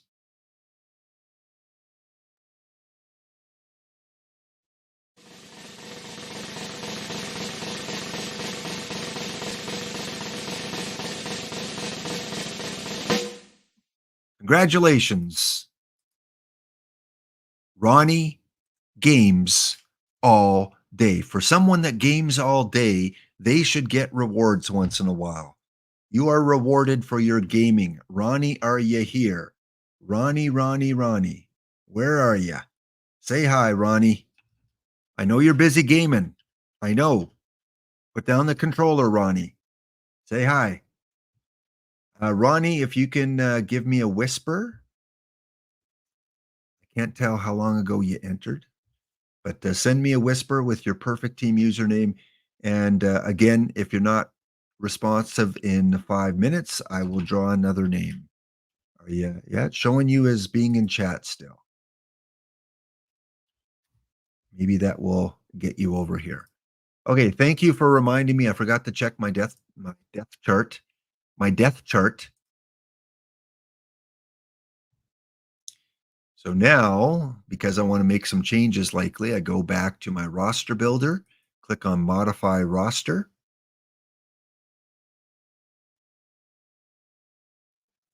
I know, flying. Oh, you finally commit, and then you got to face a team like Smiley. Don't worry. Don't let Smiley intimidate you. Is it full, Sean? Okay, you must have just missed out. What else am I missing here? Oh, Johnny Evers, thank you. So I still got about 10 minutes before it fires, I think. So let me go. The new Johnny Evers should be in your roster. Hide duplicates. What number was he? Was he 69? Nope. 68?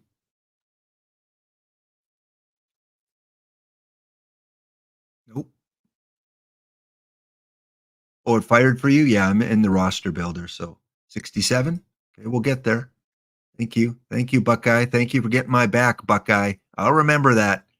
I will remember that. Johnny Evers. I want to activate him. He's going to get his first gameplay. That was the free PTCS card. If you made the PTCS, he is available. I'm going to take out Freddie Patek. Put in Mr. Evers. And pitching Caldwell, Baker, Happ, Splittorf, and Miller. Yeah, Max Manning has to leave too, I think. So while I'm here, pitchers. Who absolutely needs to be there? Reggie Cleveland. And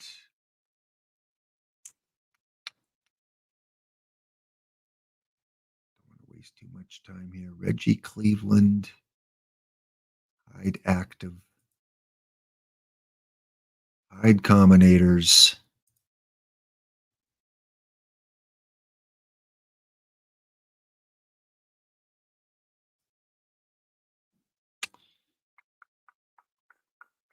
Mike Paul. I think I want to put you in as well. So we'll go with those two. Mike Paul, Addison Reed, maybe. Okay, let's go and fix this up. Max Manning comes out. Reggie Cleveland goes in. And we'll take out. You know what? I don't mind the rest of these guys. So it's either Cleveland or Paul. We'll leave Cleveland in for now. I think he's a bullpen guy anyway. So yeah, Cleveland. We're going to put you as a specialist versus the righties.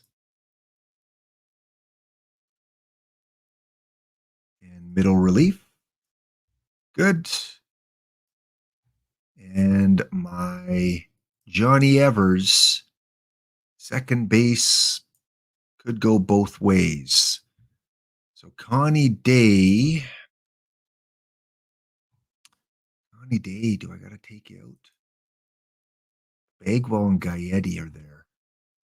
I think Connie Day comes out for now. Connie Day comes out. Evers goes in. And on the other side of the plate, we've got Connie Day. I'm going to take out Singer. Put in Evers at second. Connie at third. I can't bear to get rid of Connie. Oh, yeah, we need a depth chart. Any day, I don't want you backing up 3 positions. Never back up 3 positions. Hammonds, you're already starting. We don't need you backing up. Singer, Day, Stubbs, Joyner, Raritan. Perfect.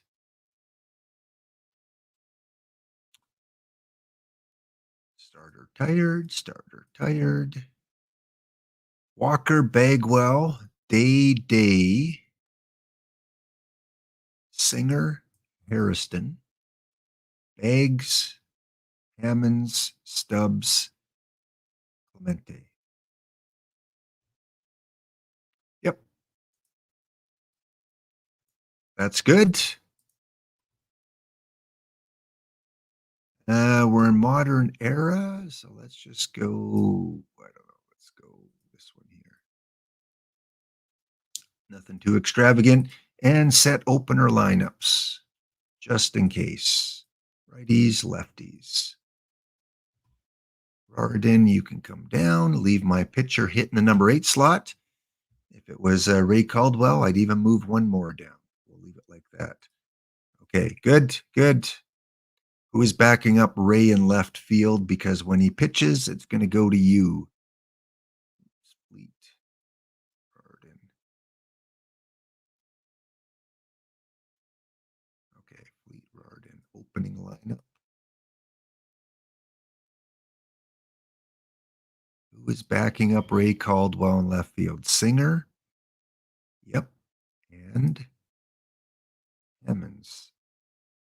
Yep. Okay, we are good. Now I got a race before that first game fires off. So excited, so pumped. 7 minutes to go. We got lots of time. Don't want to sign up for that. So excited. I'm just clicking everywhere. Bronze double elimination. Let me just enter one of those. Got to make use of my combinators. Okay, so double elimination. Just to make sure, we're going to take that one off and put it back in. Oh, I got to go back to my roster builder and save it. Almost forgot. Upload it. Update server. Never forget that, kids.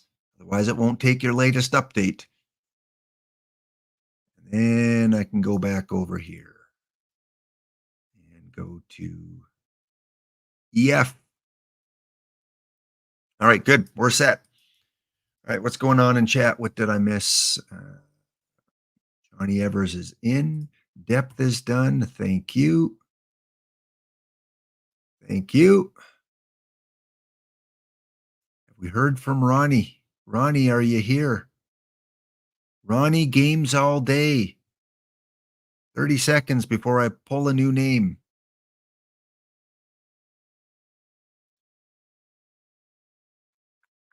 One downside to being on the go on the phone, your custom graphics from Testuigi aren't showing. Yeah, that's a bummer. What? Can you still be the president if you do that? Yeah, the versus lefty, there's so many good hitters. I get you. I understand you, but I was rushed. Maybe at some point I'll take him out and put Connie Day in and make like Gaetti or Bagwell my DH. Probably Bagwell. He'd be the better DH. Oh, geez, Rico Cardi. Oh, where am I? Where is it? I got 5 minutes. How dare you not tell me about that, A-dub? Where am I going?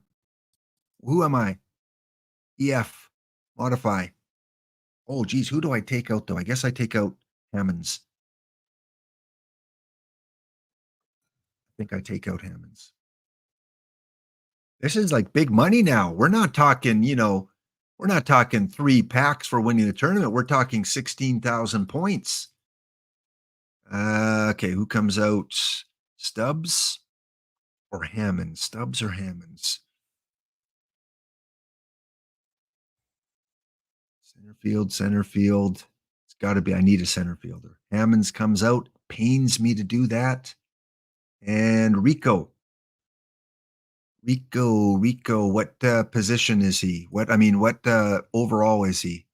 He's got to be. Oh, Vaughn Hayes is there too. Man, so many good players. Spore, Why do you tempt me with so many good players? Rico. Oh, he's way down there. Okay, thanks, because that would have taken me a while. Cardi. Here he is. Activate. There you go, iDub. You should have held on to that little bit of nugget information. Rico Cardi can come here. Kind of don't want to penalize him, though, with the DH because he's got really good BABIP. Maybe I sacrifice some defense. Caldwell comes out. Day goes in. Cardi goes up. Bagwell's more of a DH. Oh, we don't have DHs. Don't worry about it. What do we need? First, second. We need a center fielder. Uh-oh.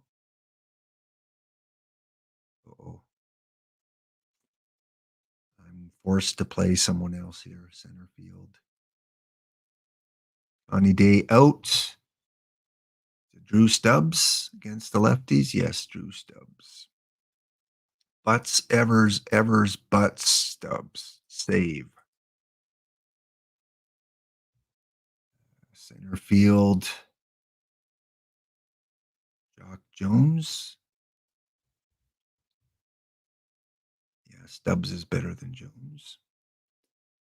And left field. Nope. Cardi. DH. Cardi backup and Cardi first guy to pinch hit. Okay, good. Good. I can do individual sliders another time. Meow. Is that what cats do? Meow. Back to roster builder. Update.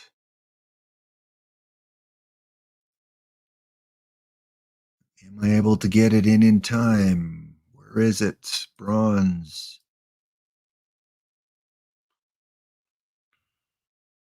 With less than 2 minutes to go, the Hound gets his lineup in. Whew. Oop. Don't want to close that. All right, let's go check out the matchups. Our very first premier matchups in the EF entry fee tournament right here on stream, best of 3. We'll do a quick roll call too to make sure everyone got in. It doesn't look like Ronnie is here. Last call, Ronnie. Ronnie games all day. Please make yourself known, Ronnie. 5, 4, 3, 2, 1. Ronnie games all day, not here. Okay, our next winner.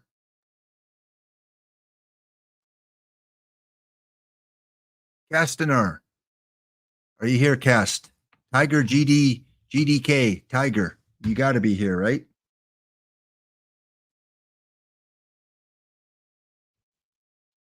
Calling Castanar.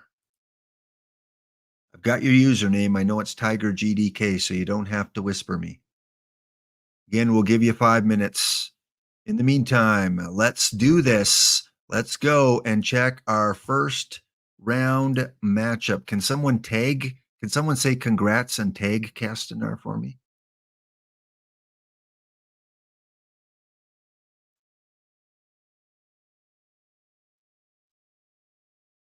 Good to see you, Boiled Egg. Going to have your theme song coming up later when we do packs only. But in the meantime, here are your opening.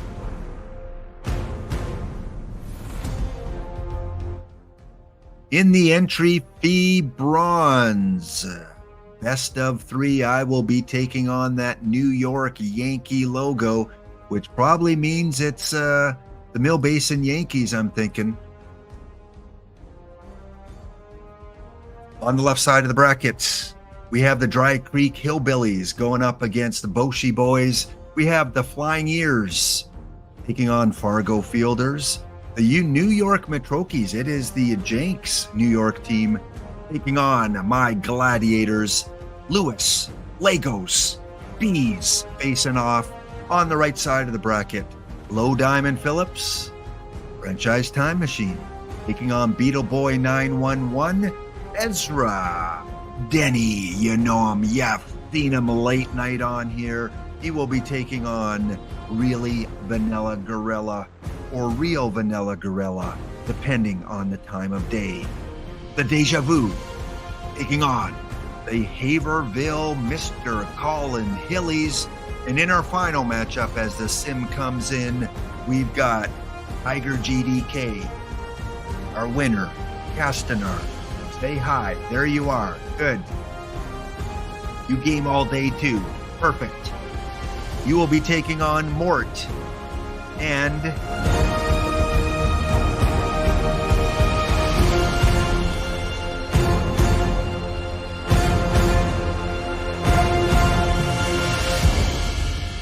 first sim is in. Let's download it. Best of 3, 16,000 perfect points for first, and 5 packs if you're able to knock me out. TX Jenks goes down by a score of 8-6 in the first game. All right, well, it's not do or die. We know winning 2 games in a row is fairly easy. Let's check it out.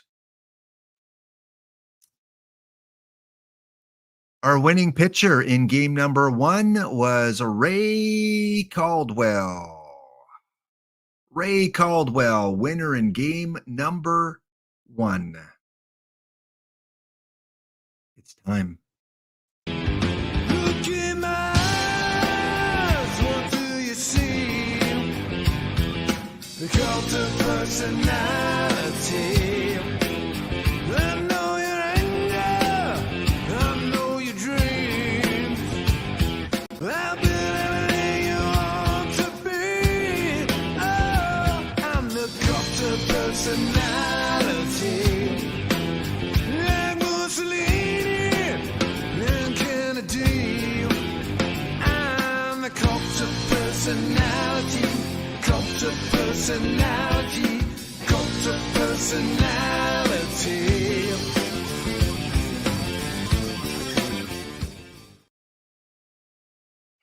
So there you go. Ray Caldwell with the win. Also 1 hit, 1 double.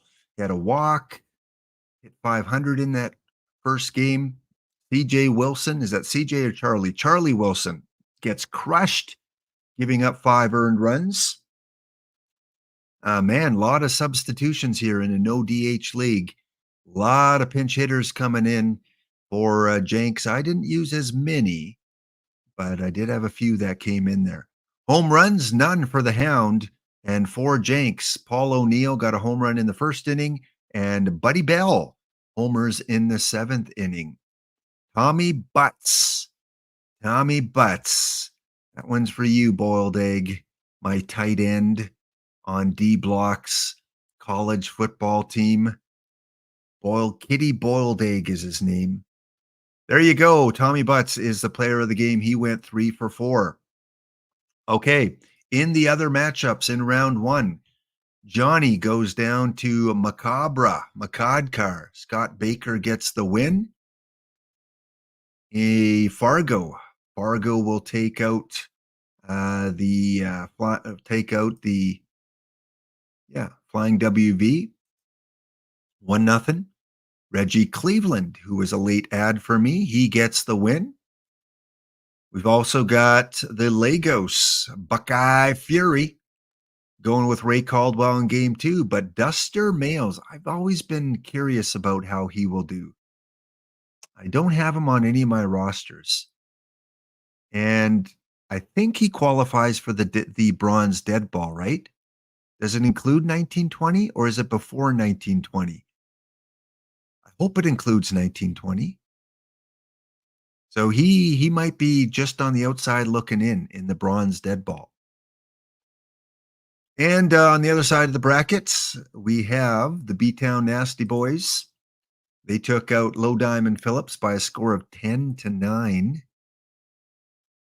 Oh. You know, this isn't the PTCS, Low Diamond Phillips, but I can kind of identify a little bit. You gave up 9 runs in the 9th inning. You were up by 5 and gave up 9 or 5. And then B-Town wins it in the 11th inning. Was it a walk-off?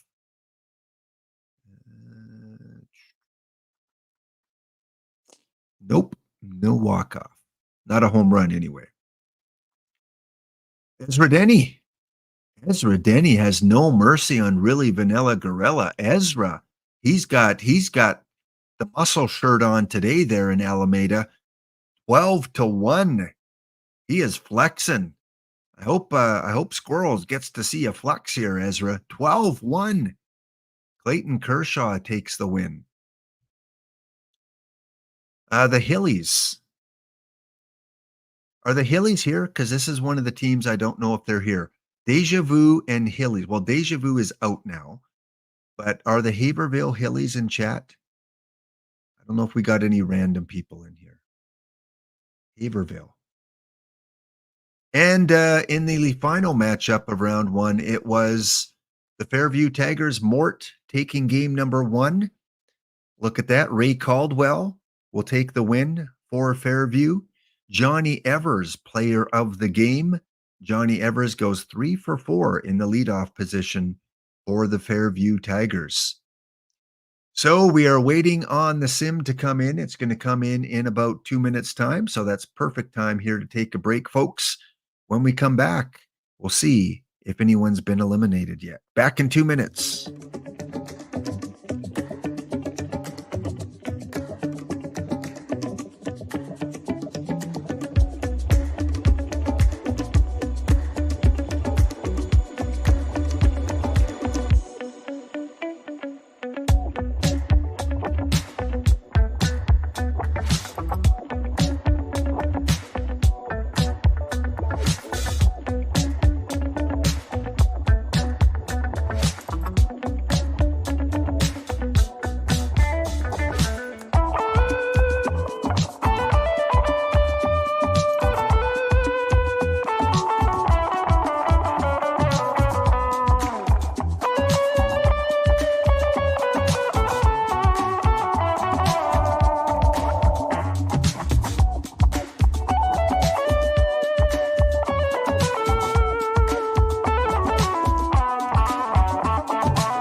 All right, welcome back, everyone. Happy Monday. Happy Thanksgiving to my Canadian viewers out there. Hope it's a wonderful day on this Monday. It is about 12 degrees, 13 degrees Celsius here in the Edmonton, Alberta region. And I see a question in the chat there from a new player, B Cylinder 35. Yes, I will go through that in just a little bit here. Let's wait for this next sim to come in. Game number 2 in this best of 3 opening round of the first entry fee bounty that we have. And hopefully, again, as I stream, you guys are able to save 1,000 points, save that entry fee slot for these bounty tournaments, because we love the rivalries, we love the fun, the winning and the losing against community players here. So there are a couple teams I'm not familiar with. I don't know if they're in the chat. We'll get to that point at the end. If they do win, of course, they'll get the 16,000 points. But if they defeat me, they may not get the 5 packs. We also gave our early bird prize away. Castanar was the recipient of 5 packs. I did put the Monday entry form in for predicting the cards I pull on my packs only team. So that was recently put in the chat. Check that out. Fill it out. It's free, and you can win some packs.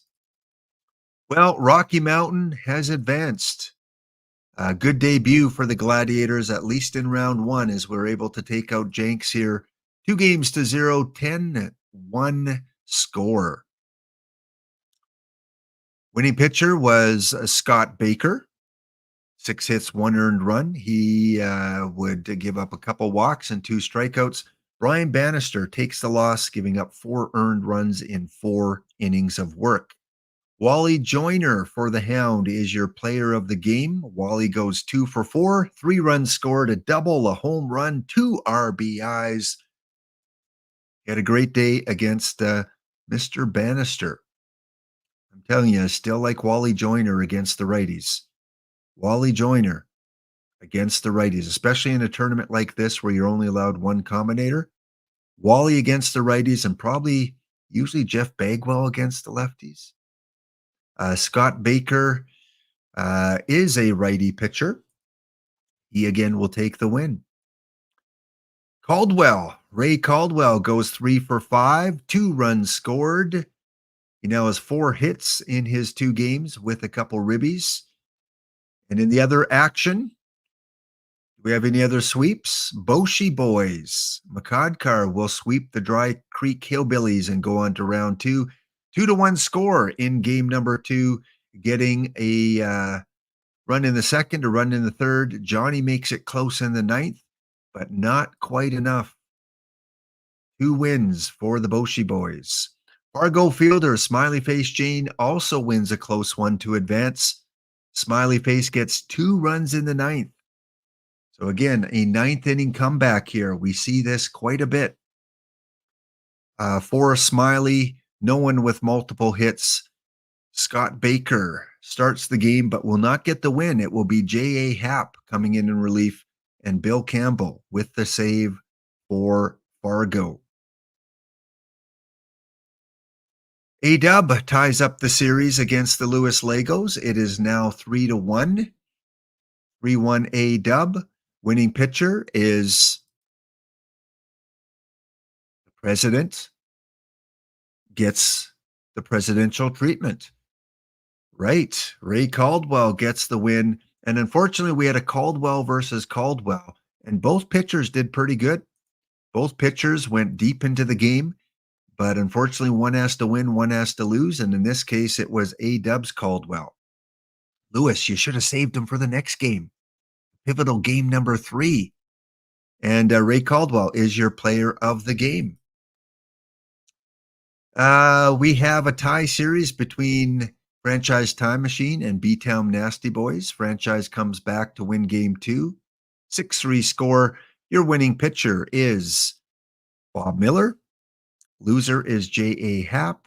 Home runs by Adam Dunn in the 9th inning and Drew Stubbs in the 1st inning for Franchise. Ezra flexing again.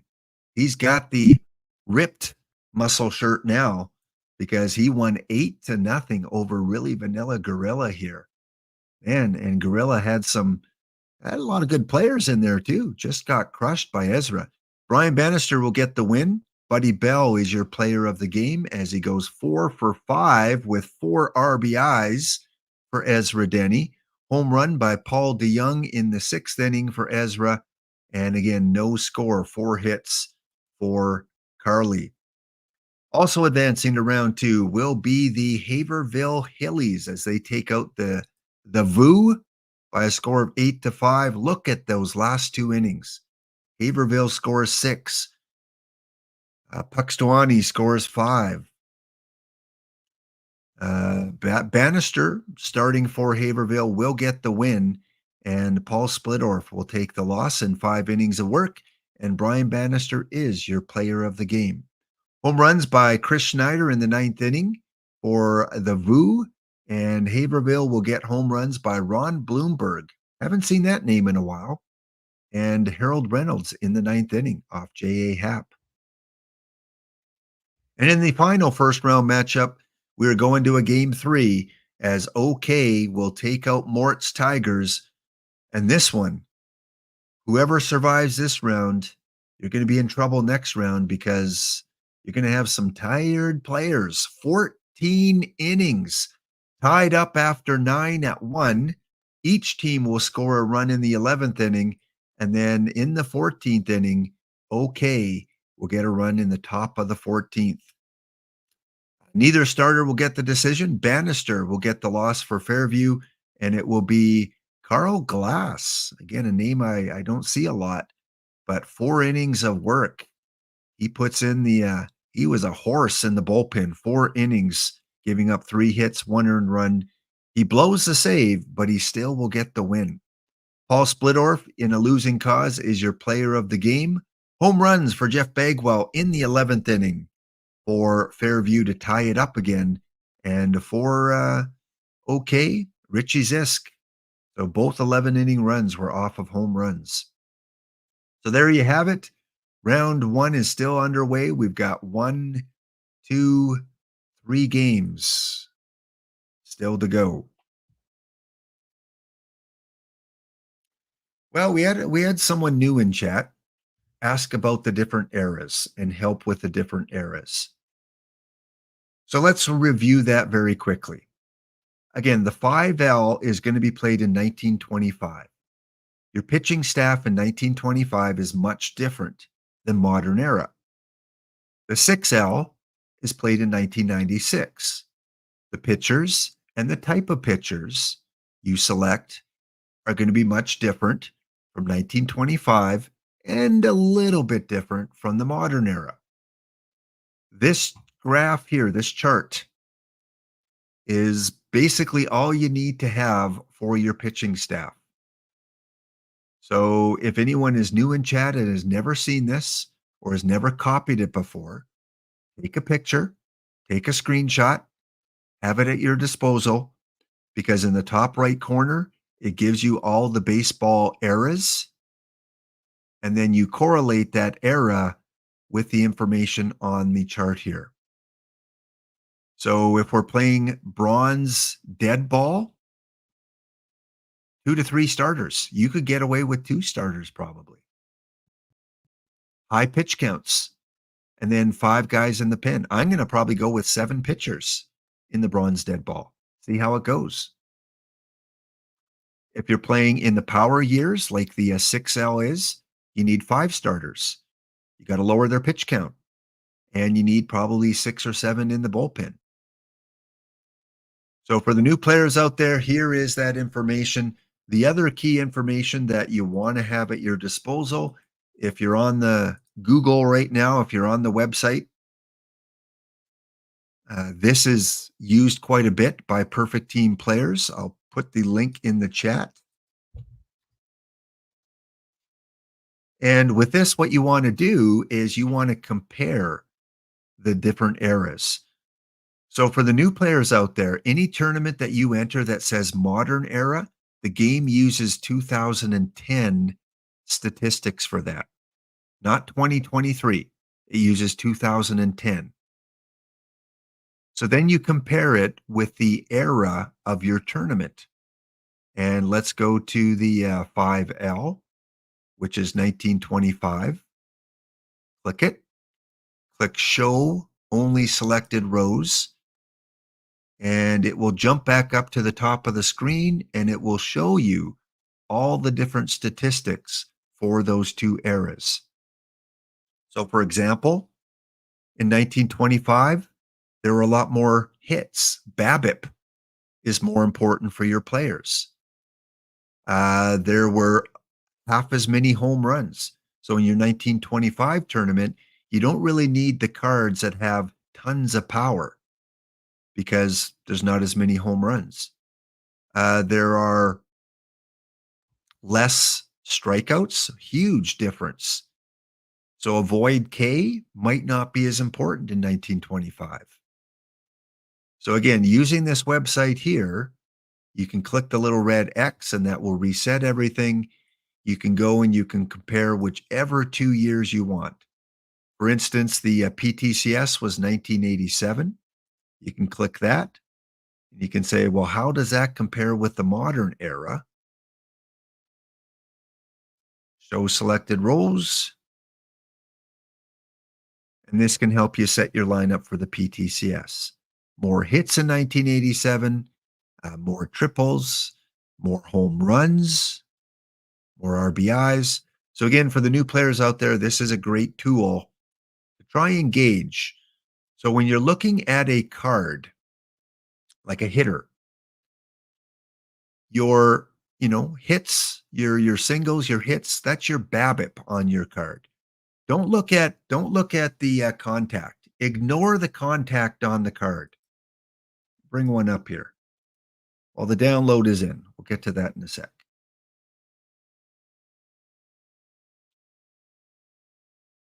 Well, round 2 matchups have been set. Let's bring it up on screen.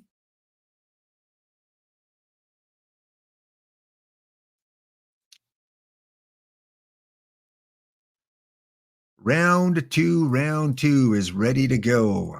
We've got 8 teams remaining in the entry fee bounty.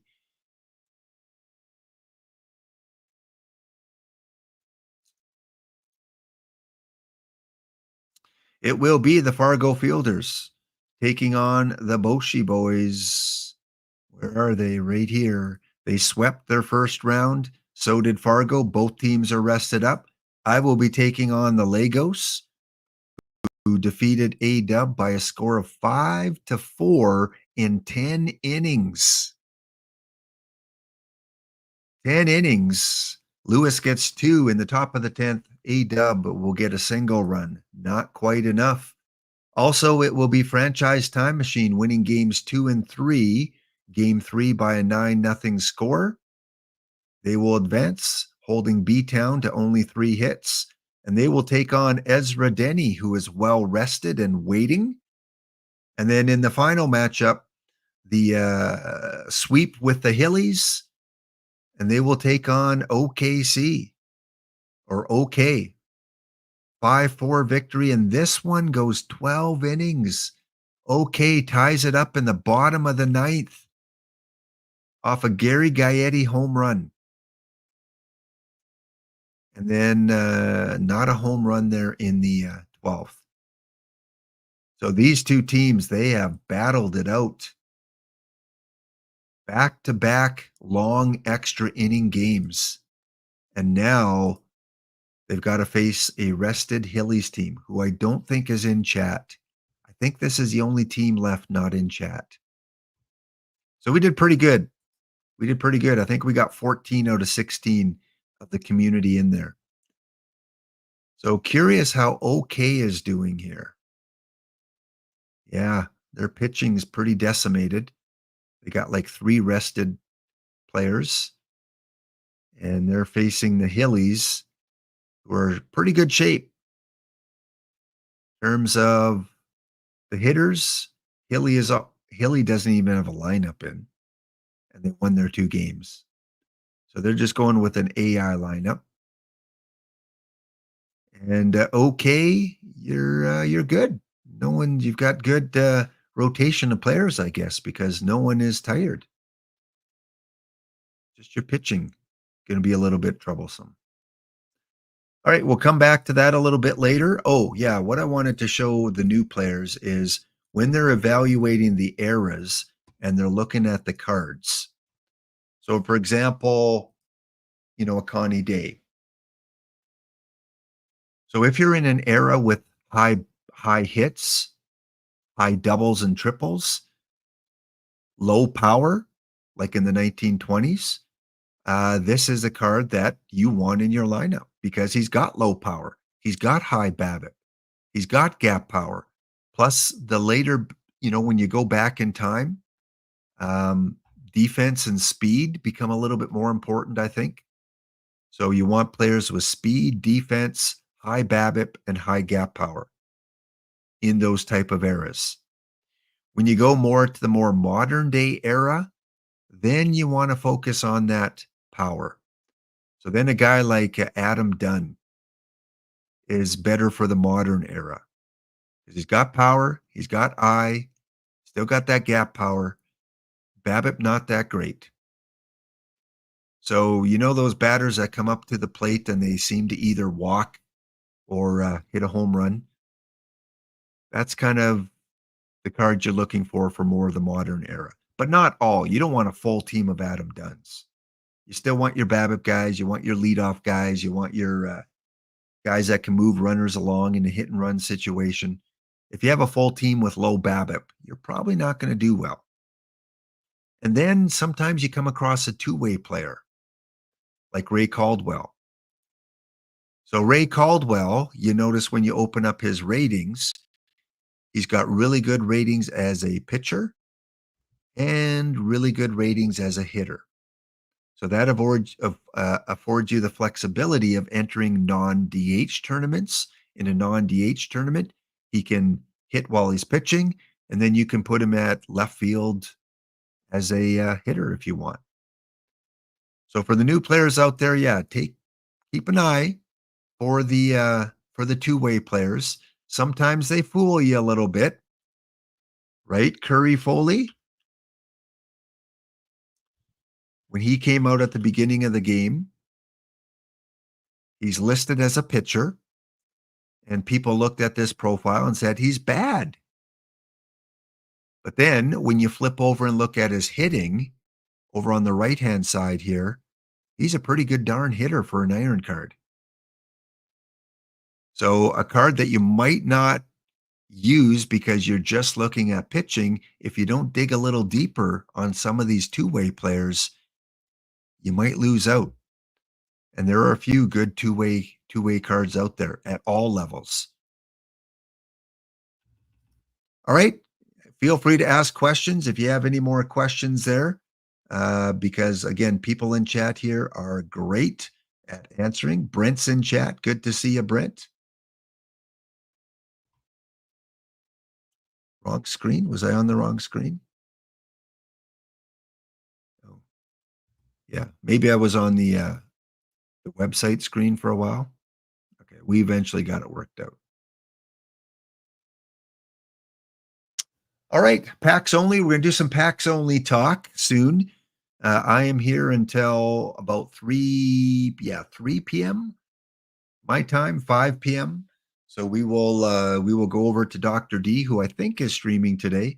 He'll have his main channel, and then he will have the OOTP channel with Monday Night Baseball coming up. So your chance to get 5 packs off of OOTP developments at 7 p.m. Eastern.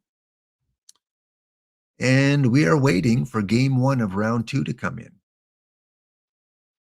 You can, Brent, you can use him as a hitter only, I believe. If you can't, you would probably go to Ray Caldwell strategy, and you would take off uses two-way, and then you would go to where you could set his position and force him to be left field. You may not even have to do the forcing. Or you could go set position. If you right click on the name, set position, and set him as a left fielder there. But I think he's useful as a pitcher, even if you're putting him in, a non-specific role. But he's my number one guy. He's my combinator, but he's my number one guy.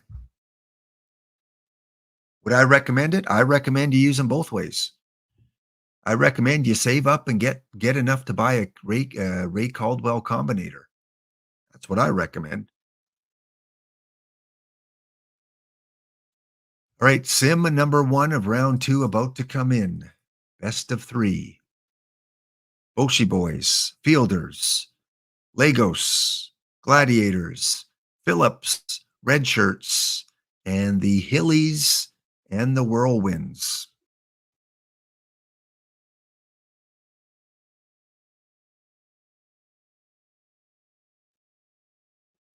I've been on just over 2 hours today there, Brent.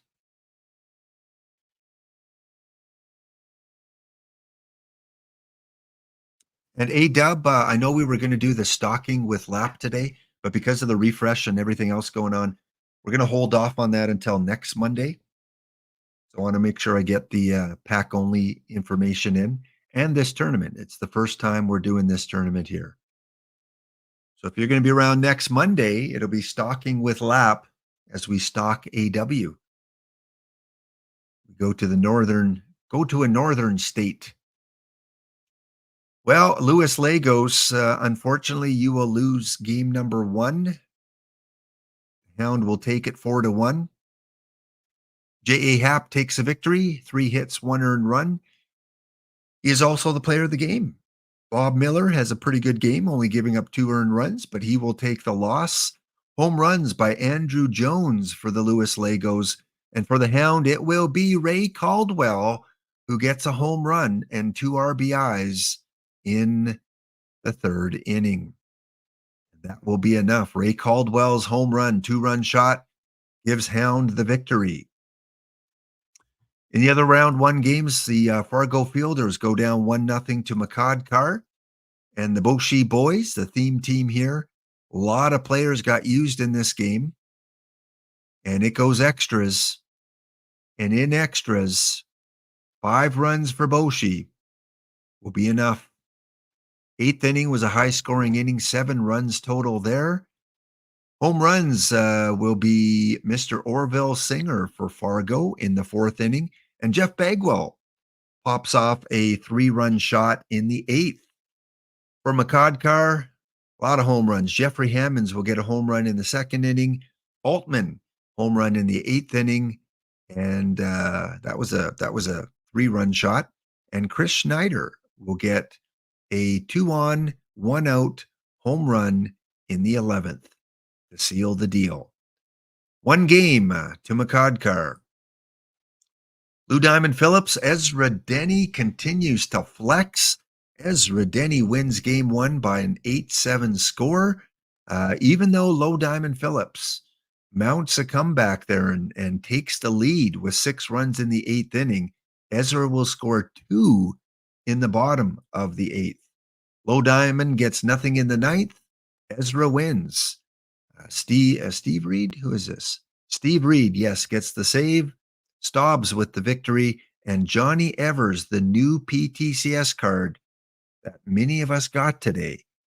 He, for Lou Diamond Phillips, will be the player of the game. Look at him hitting 368. Thank you for the recommendation.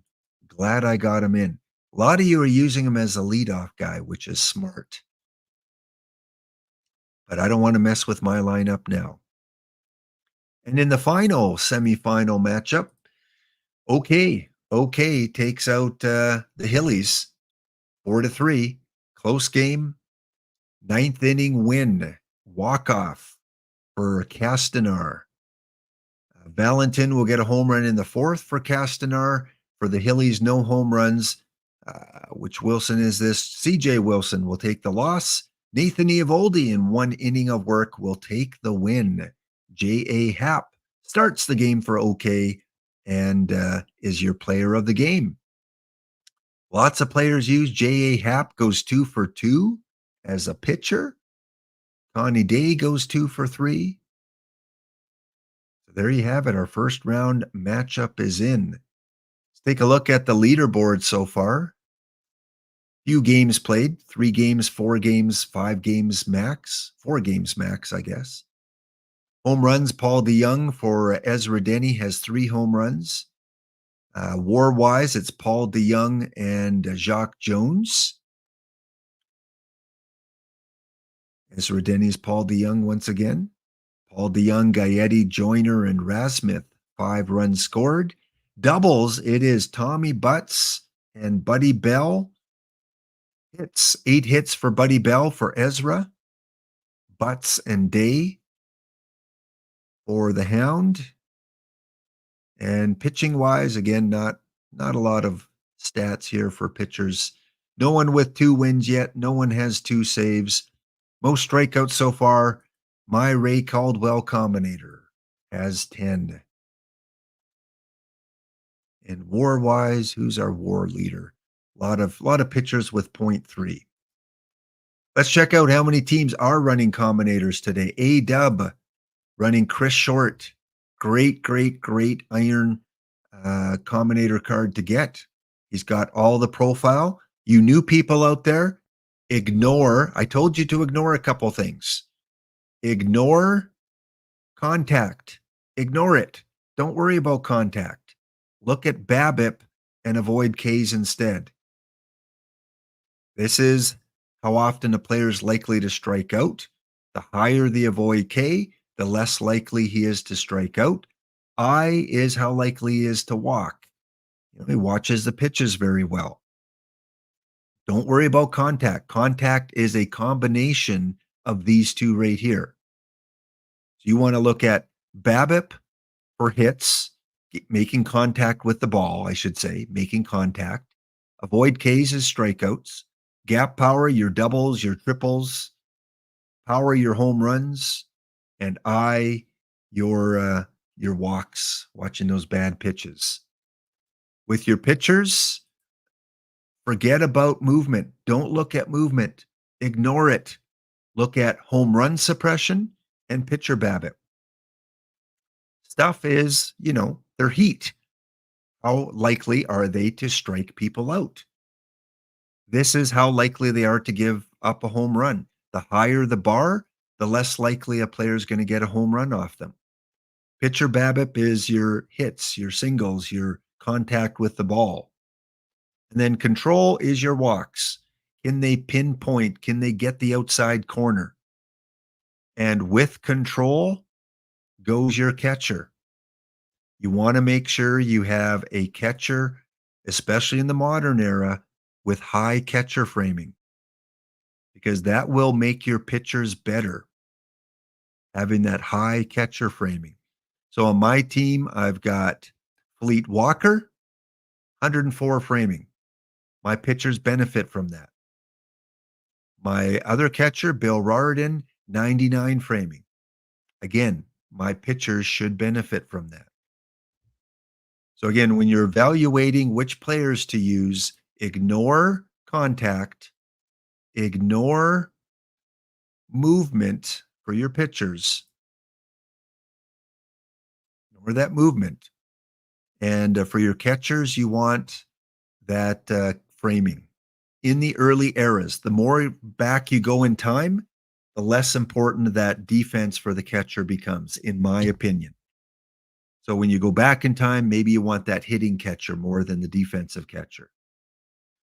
For your, what was I going to say here? Something else I was going to point out. For your other positions, for your second baseman, you want to look at range and turn double play. Those tend to be the most important for a second baseman, especially turn double play. For your shortstop, range. Of course, if you can get a lot of blue in those other areas, I would say probably range, error. I would say probably in this order, kind of how I would evaluate it, but definitely range is number one. For your third baseman, I look for high arm. I don't want to sacrifice too much bat, though. So high arm with a good bat. Most important. For your outfielders, for your right fielder, arm is the most important, in my opinion, for modern era. You want a right fielder. Think about real baseball. Think about those right fielders of the past with the strong arm, gunning out guys at the plate. That's kind of what you want in PT, is the strong arm. For center fielder, range. range, range, range. And left fielder is where you typically can hide your good bat, but not a great outfielder. So for left fielder, that's where a guy like Adam Dunn, you can kind of hide him a little bit. Unless he's your strongest arm, then you can put him at right field. Who else? Stubbs is good everywhere. So he can play center. Great. He can play right field. But again, you might sacrifice a little bit of the bat if you use Drew Stubbs. And the download is in.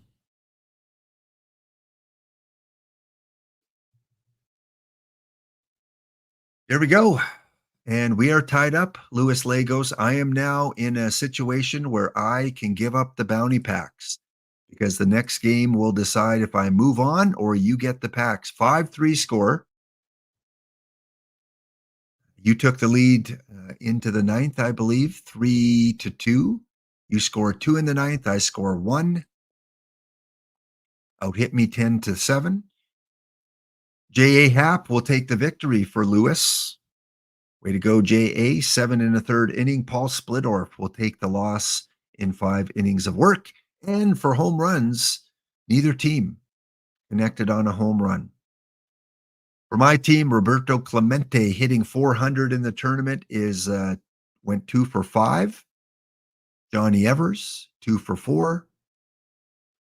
And you had Jeff Bagwell, 2 for 4. And Adam Jones.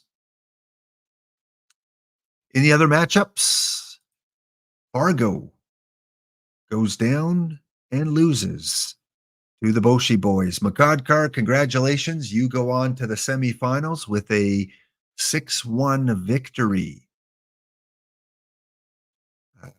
Ray Caldwell. Man, Ray Caldwell again. He takes the win. And this is the regular Ray Caldwell. Bannister will take the loss. Caldwell is your player of the game. I sense a theme here. Caldwell will have a run, score a run in the game. Clemente 2 for 4, Singer 2 for 4.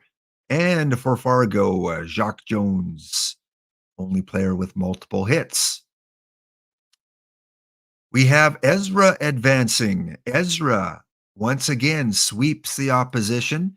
Ezra wins over Franchise Time Machine by a 9-7 score. Andrew Jones, player of the game. J.A. Happ will take the loss.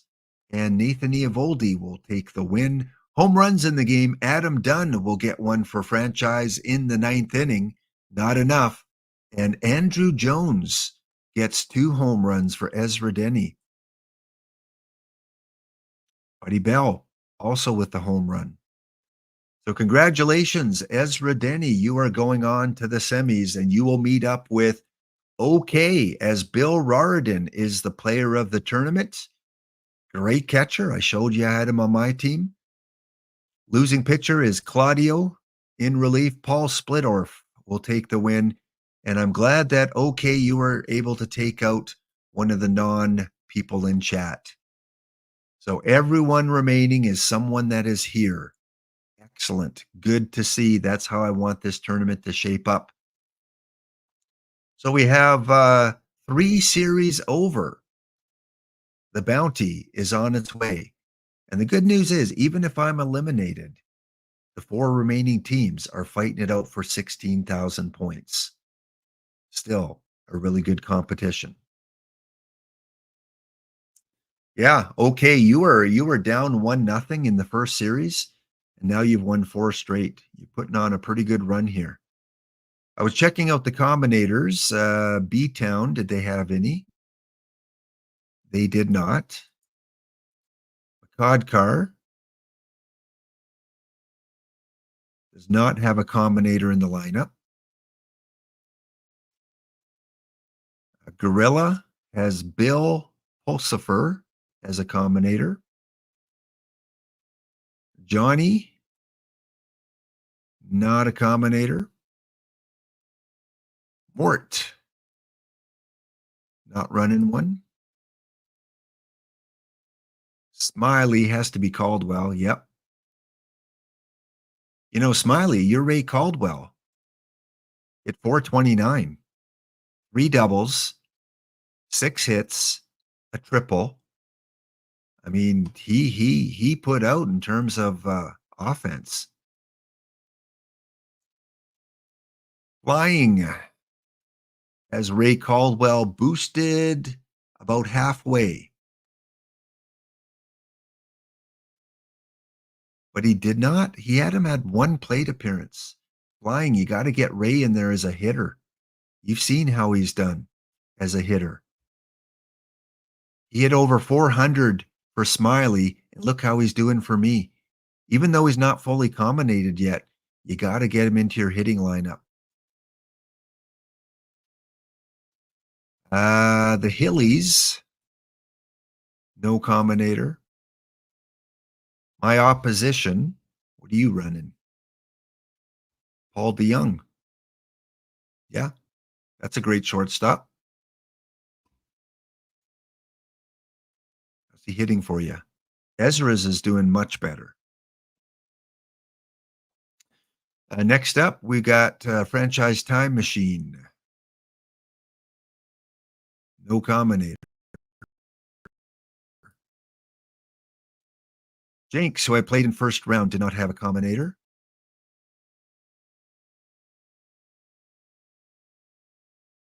Cy Williams combinated almost all the way. Good range there in the outfield. Not hitting well for you. Got to get that BABIP in there. Got to get some of that BABIP. And finally, 2 more teams to look at. The Voo. Oh, they had a Caldwell as well. Only played 2 games though, so not a lot of reliable statistics there. And finally, Ezra has Frank Papish as the combinator. And he hasn't played him at all. He doesn't need to, apparently. He's 4-0. Frank Papish is Ezra's combinator. Again, this is Ezra's pack-only team. It's tough to get combinators and to boost them. I'm impressed that he's boosted this guy up to level 2 as a pack-only team. That's not easy to do. So we got pack-only Ezra. We got pack-only Tiger GDK, pack-only Flying WV, pack-only Johnny.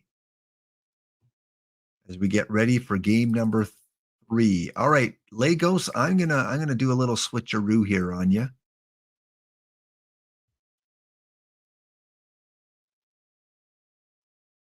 Caldwell's at 97%.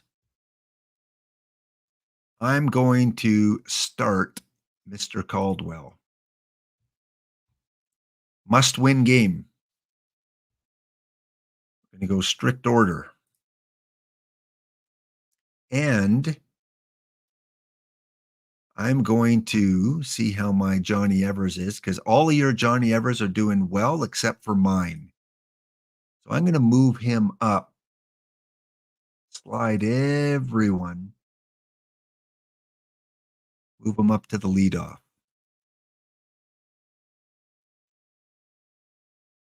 Johnny, you can come down there.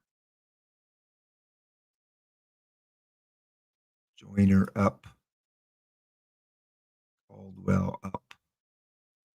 There we go. I'm going to do a little bit of roster changing here. See if that works against you. Because who are you scheduled to send out? Your lefty.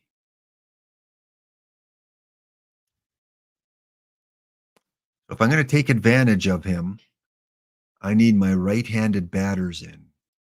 And time is running out. Right-handed batters. Yeah, I got a full righty lineup except for Evers.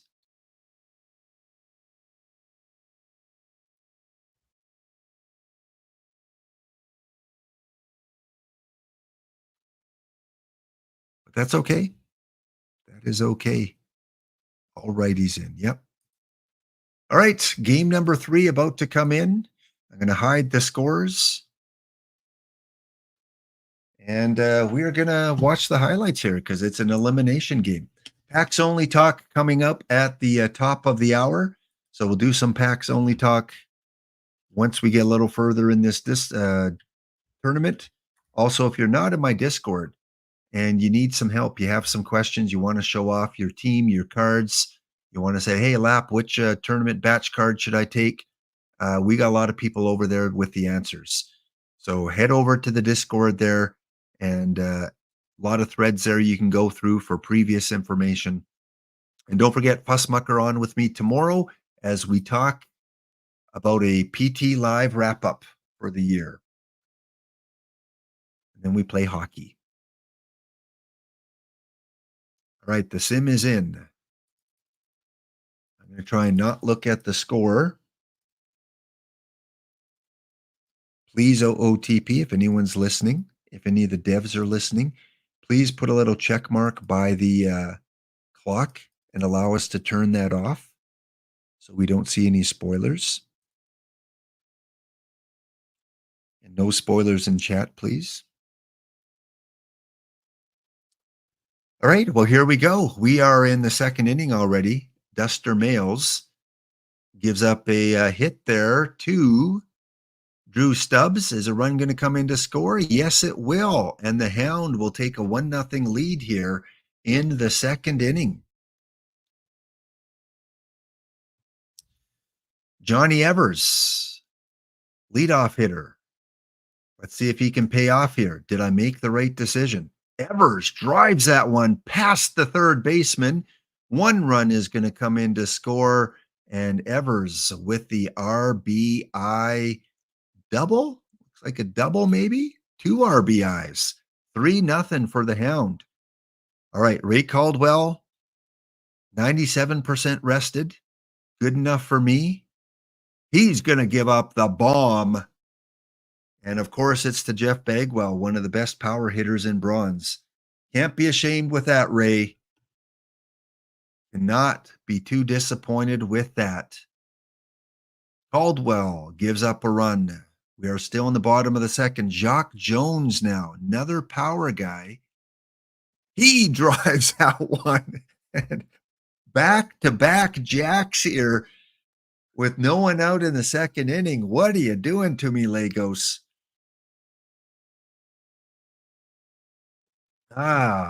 Okay. Maybe it wasn't the best decision to put him in as a pitcher. Still in the second inning, Melvin Mora up with a runner on. And that one is driven into center field. I should have put the short hook on him. All right, 2 on, 1 out, and the pitcher is up. Okay, we need a double play here, Ray. Duster Males drives that one to second, over to second, back to first. Yes. Inning-ending double play. We escape. We give up 2 home runs, and now we're in the bottom of the third. Can I bat, please? Please? Can you show my bats? Joe Mauer at the plate. And Mauer crushes that one into right field. Runner's going to go from first to third with no one out. Lagos down by 1. Elmer Smith at the plate. High fly ball to center field. Should be deep enough. It is deep enough. And that's going to score the tying run for the Lagos. It is 3-3. We are still in the bottom of the third. Gary Gaetti at the plate against Caldwell. Gaetti into left field. That's going to go to the wall. 1 run comes in. Here comes the throw. I think maybe 2 runs come in. Yes. The Lagos down 3-0 have a 5-3 lead. And Lap does get to bat. Johnny Evers with 2 on and 2 out. Evers flies out to right field. That'll be it in the 4th inning for the Hound. We go to bottom of 4. CJ Wilson comes in now. Okay. I made a mistake starting Caldwell. And now CJ gives up a long fly ball off the top of the wall. My right fielder just stands there, and that's going to be a triple for Lewis. Not looking too good. We go to the top of the 8th. It is a 7-5 score. So both teams put up a few more runs here. Wally Joyner with 1 out against Rick Langford. And Wally gives that one a ride. Crack open the lemon soda, get your straw, suck it down, because the Hound is back within 1. Solo shot for Wally Joyner, and now things get really interesting here. 7-6, 2 out. My catcher and number 9 hitter, Fleet Walker, doesn't have any power, though. We need a gapper. Fleet drives that one into center field. Going to be a 2-out single. Just going to bring up the top of the order, and Johnny Evers. Again, last minute change here, putting Johnny Evers in the leadoff role. Rick Langford and Evers, a weak grounder to short. That is going to do it in the 8th inning. Where are they going to take us now? We take us to the top of 9. Edinson Volquez has to face Clemente, Gaetti, and Bagwell. Not easy. Here comes the 3-2 count. No one out. Roberto. Oh, there's a case of the bad eye coming through. He swung at ball 4. That's his only downfall. He's got really bad eye. Oh, Roberto. 1 out now, Gary Gaetti. We got 2 home run threats at the plate here. We need a bomb, please. All right, we got to walk. That's going to bring up one of the big power hitters in the game. That is Jeff Bagwell. We got Harrison and Butts. We got some good Babbitt players coming up. Bagwell up against Volquez. Bagwell swings at a ball that is just on the outside.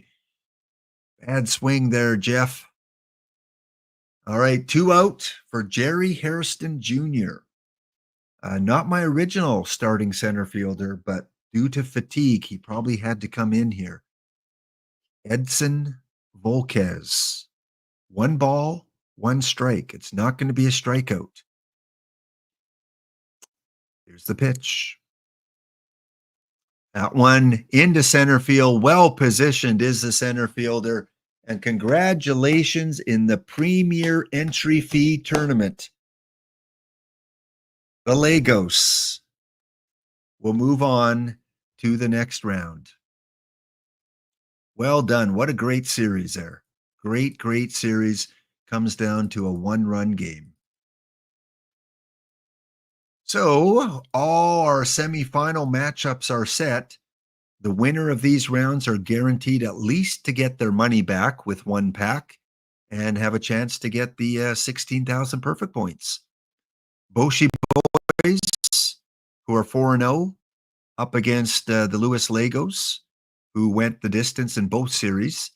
And then we have Ezra, 4-0, going up against the Whirlwinds, who are 4-1.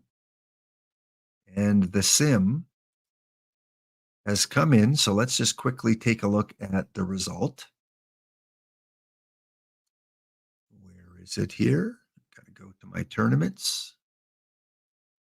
I'm excited. I'm happy for one of you guys. Someone in chat here is going to be 16,000 perfect points richer. That's like getting a decent diamond historical card and being able to sell it off. Excellent. Glad I could contribute to one of your fundraising activities here. That would be this one here. Oh, okay.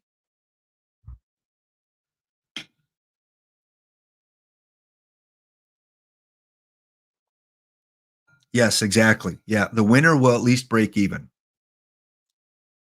Big discrepancy between 16,000 and 1 pack. It'd almost be better to be like 10,000 and 6,000 because losing is pretty rough. What was I going to look at here? Oh yeah, if the first game had come in. Nope, not yet.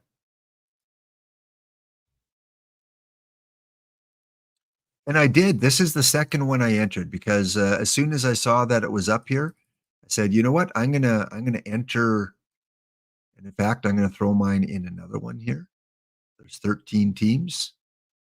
Why not? I think I have a competitive team. I think they're going to be popular. I do. I think they're going to be popular. Unfortunately, it might hurt us a little bit trying to get it full of our peeps. But I did enter one other one here this morning, and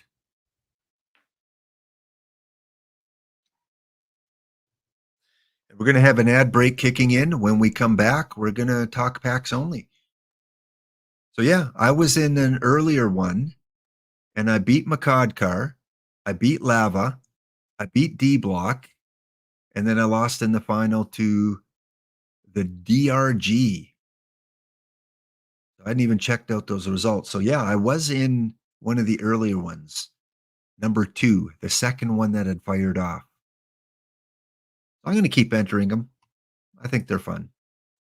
All right, back after the break to talk packs only.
All right, welcome in. Happy Thanksgiving again to my Canadian viewers out there.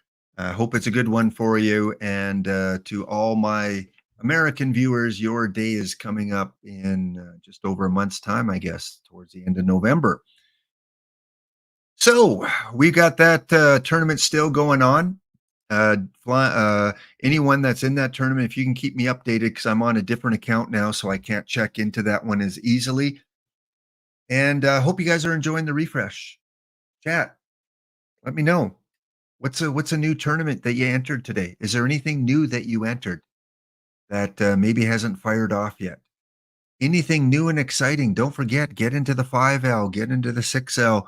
They're going to fill up a little quicker now with this tournament refresh and the new batch cards that are out. So you can't wait until a couple hours before they fire off. You got to get into them a little bit quicker. Also, before we continue, there was a message posted very recently in the Discord. Let me give you that information in case it affects you. Just throw it up on here.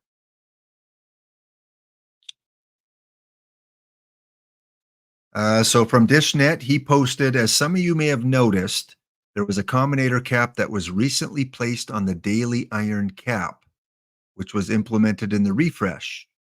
However, that change list that was put back out on October 10th for this refresh did not have the Combinator cap listed. This was an oversight by the team to have not noticed it in the change list. They apologize. Because the addition of the Combinator cap for the daily iron cap was not communicated properly, the Combinator cap on this particular tournament only will be removed beginning with the Wednesday daily iron cap. We apologize again for the oversight, and we hope you continue to enjoy Perfect Team. So there you go. If you are affected by that, the team is aware it has been fixed. Unfortunately, they can't change it for tomorrow because that tournament has been generated already, but it looks like it's been fixed for Wednesday going forward. Okay, let's see. What are you guys chatting about here? Excited for the bronze only cap. Is that an old one? The bronze only cap. Because there was a bronze cap, right? Or is this just bronze cards? Is that the difference? That sounds like a fun one. I'm sure I'll get into that at some point. Feeling good about your roster other than only one catcher, but that means you'll probably lose round one. Which tournament is that? And Ezra and Makadkar win their first games in the semifinals. Ezra's not around here. He was here at the beginning. He got in and then he probably had to go to work.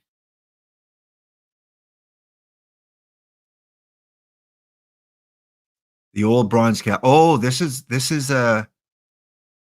new one is a daily too, right? Smiley, this new one you're talking about? Oh, you're back. Well, maybe you shouldn't have come back, Ezra, because you were on a hot streak. You're 5-0 in the entry fee tournament so far. One game away from going to the finals with Makadkar. But your opposition is in chat. Your opposition is Castanar. So be careful what you say, because he came back from the first round one game down.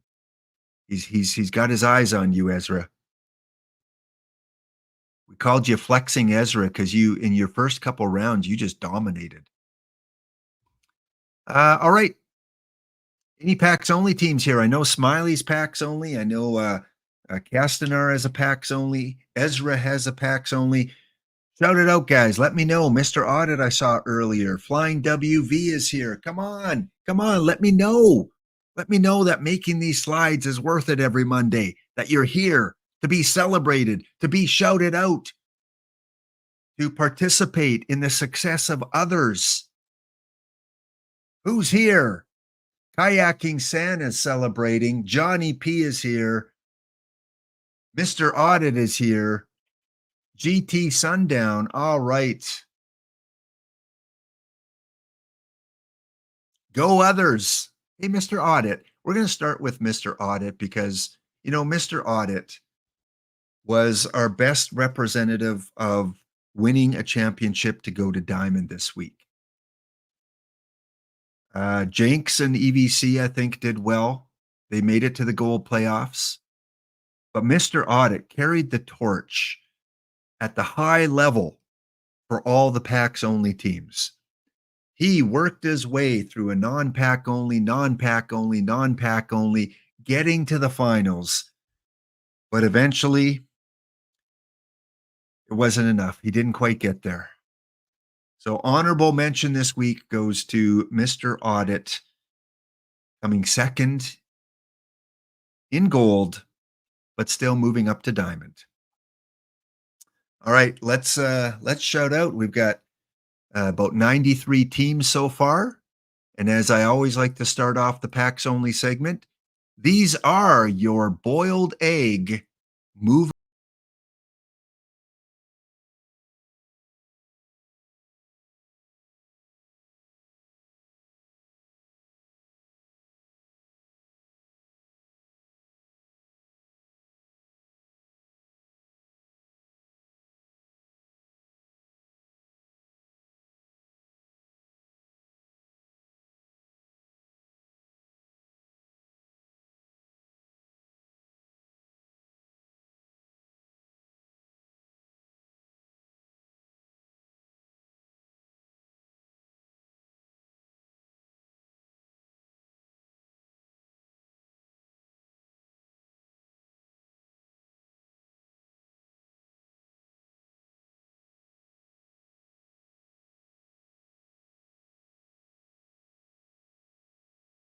Thank you, Boiled Egg, for all you do, helping me with the channel and the gift subs along the way.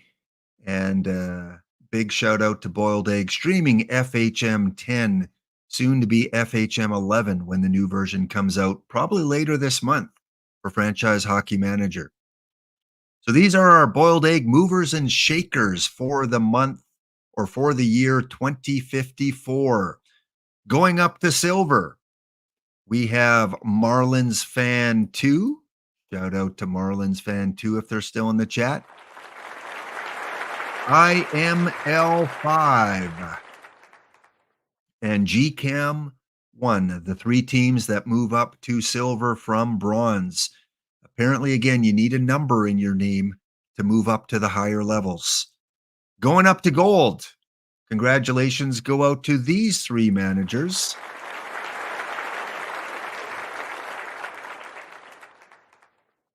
Dalrin 5 or Dalrin 2. In a few years, they might be Dalrin 5. Johnny P with his Dry Creek Hillbillies. And Josh, John, Sam. I'm guessing the owner of this team has three sons named Josh, John, and Sam in a tribute to his three sons. That's my guess. And moving up to Diamond, as we mentioned, only one team this week in big letters, Mr. Audit 3.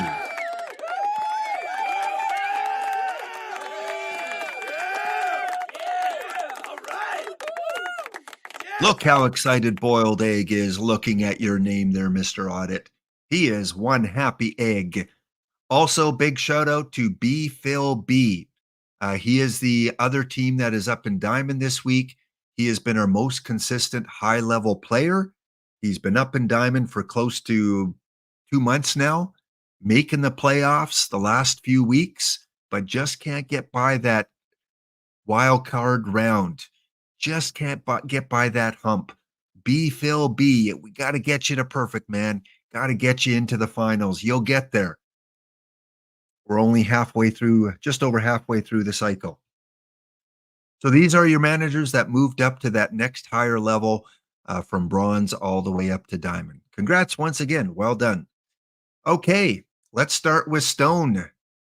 Our Stone champion. And this is where I was in. I was in Stone with my new PAX Only team. You can see him here over on the right, on the very bottom. The Pack Beekeeping Whales.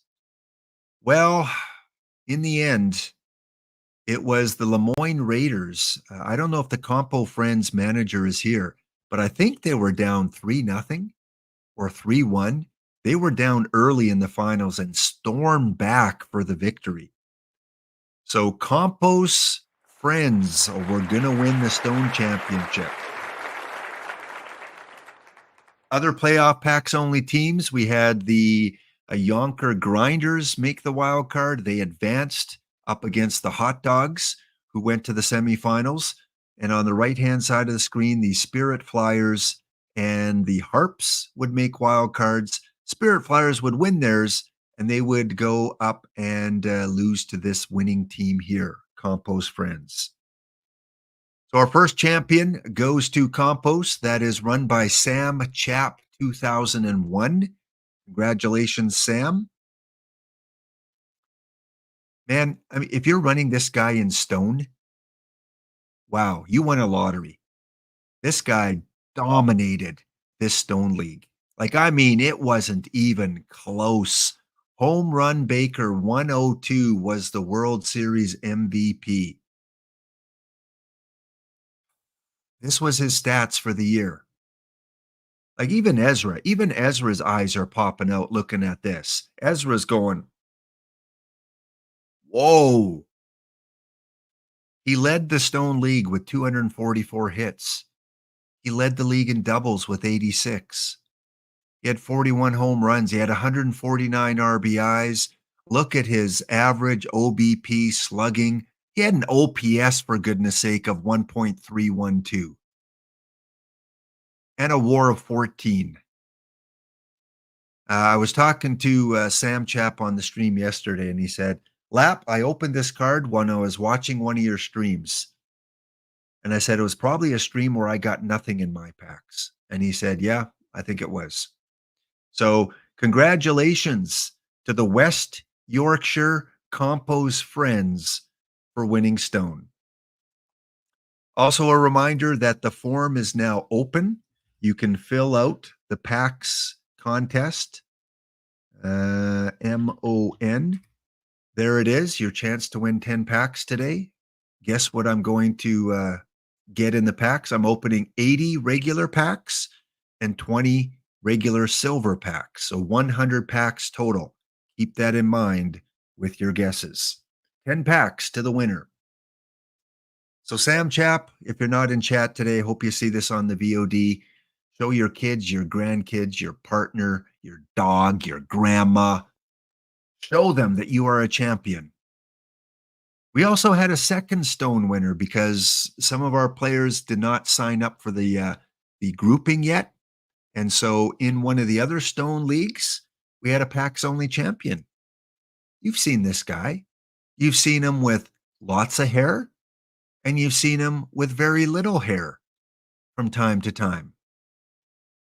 And he was the only packs only one of the only 2 packs only teams in this league with the Queen City Warriors.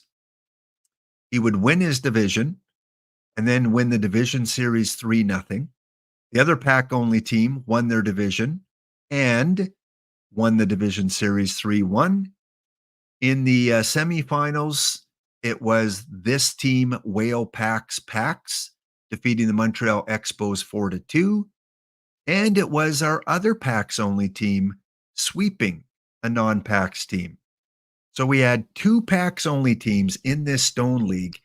Both of them made it to the finals. And it went to game 7. And in game 7, Whale Packs would win. Outstanding. And I don't think he streamed it yesterday. Because usually this manager streams until he's eliminated from all his playoffs. And he was not streaming this. So congratulations go to, you know him, Cavacom. Cavacom with the championship.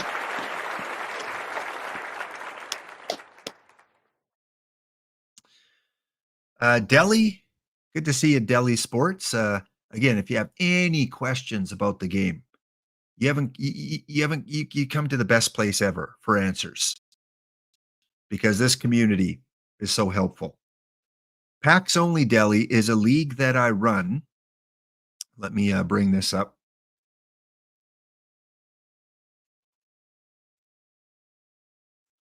So it's a league of managers and teams that play the game a little differently with one of their accounts. Because remember, when you buy the game, you get 3 free teams, right? You get 3 free teams.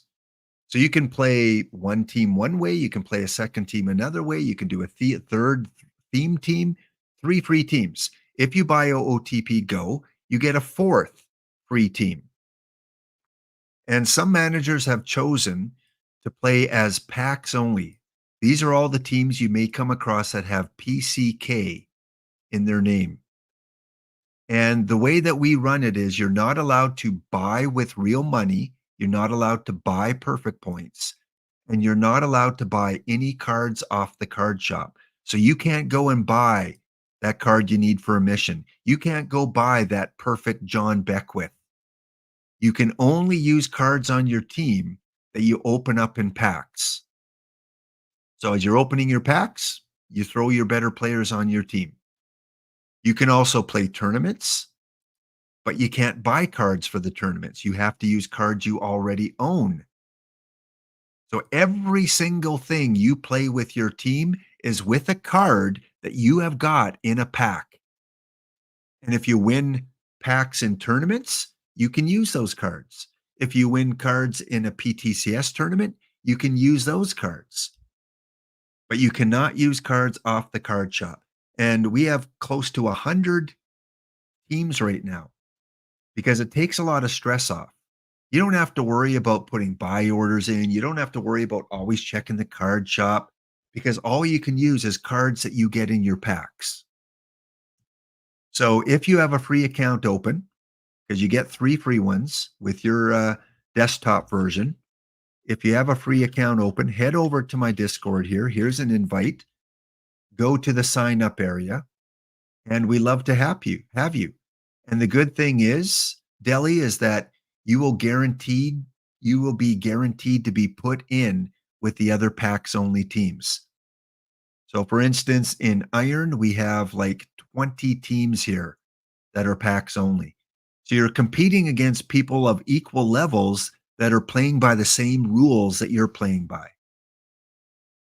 So yeah, love to have you if you have an extra team open. Again, the biggest thing is please do not enter a team if you've bought any cards off the card shop because you've already kind of broken the rules for it. So you'd have to either start with a fresh team, or if your team hasn't bought anything off the card shop or spent money, then you're good to go. That's what a packs only team is. So make sure you congratulate Cavacom on his next stream. He was tickled pink, I would imagine, that his MVP of the World Series was a Blue Jay, because Cavacom is a big Blue Jay. Gold Blue Jay, 87 overall, and this is Cavacom's second championship. So big thank you to Don't Cut the D Block Dragon, who donated one of his free teams so that Cavacom could become a packs only team. There you go. 2 stone champions. Let's go to Iron. Any update on the entry fee tournament? There you go. Flying W said it perfectly. Same with Ezra. Ezra is our police officer. He'll find out if you cheat. Jenks is absolutely correct. So is GTC. I tell you, these guys, you had 4 answers right off the bat. These guys love to help. They really do.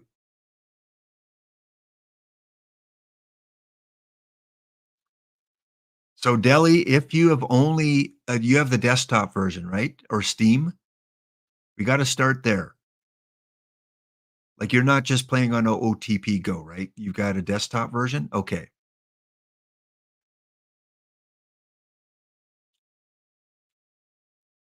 So to set up an extra team, if you head over to my Discord and you go to Packs Only General and ask that question, how you set up an extra team, someone will let you know, because you can do it one of 2 ways. You can use a different email account. Let me show you here. If you have a second email account or a throwaway email account, you can use that. So you go to your main screen, you log out, and you simply go new user, register. You click that. You put in a different username. You put in your second email name, one that you can access. You set up your password. You register, and then you'll need to go to that email because they will send you a confirmation. And in that email, you click it and you're good to go. Then you come back in and you can log in with either of the 2 teams, all on the same screen here. You can also do it so that you use the exact same email as your first email. For example, if your first email was john@gmail.com,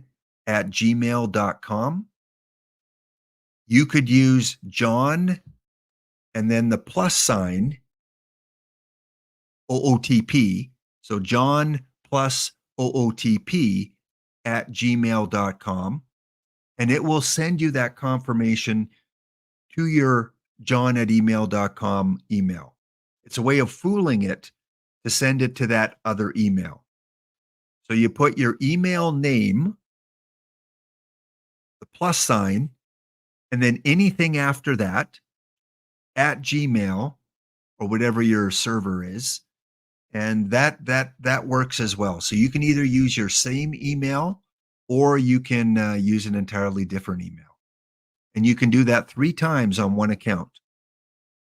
So you could be John plus John at gmail.com, John plus John 2 at gmail.com, and you've got your 3 accounts.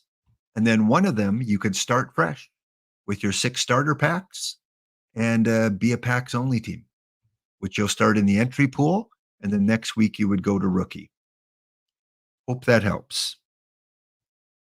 Yes, kayaking Santa has it perfectly. By the way, kayaking, as I was streaming the other day, I saw you stream.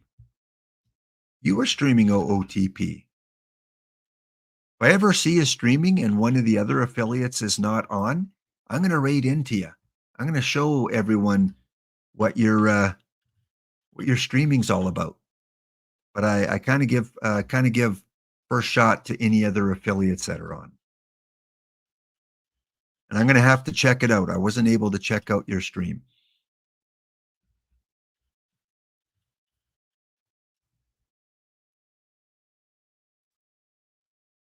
All right. In the bounty, Ezra said he's down 1-0 to Makadkar. That must be the finals then, right?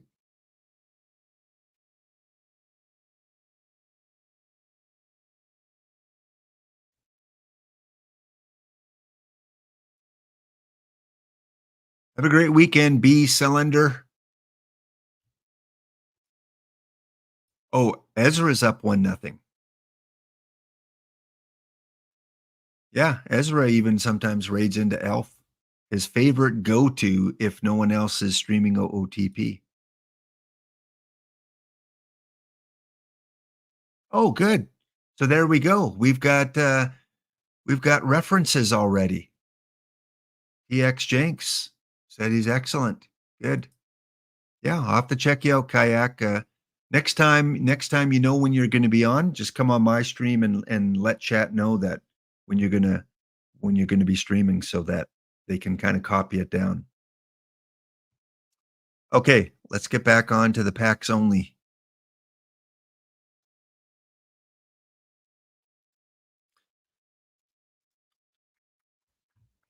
Again, in 10 minutes, we are going to be opening packs. So fill out the contest form. Open packs. In the Iron Championship, in the playoffs, the playoff tree, on the wild card, we had the Gypsy Sun Pack Rabbits, who would win the wild card and go on to sweep the division-winning Fargo on the Go.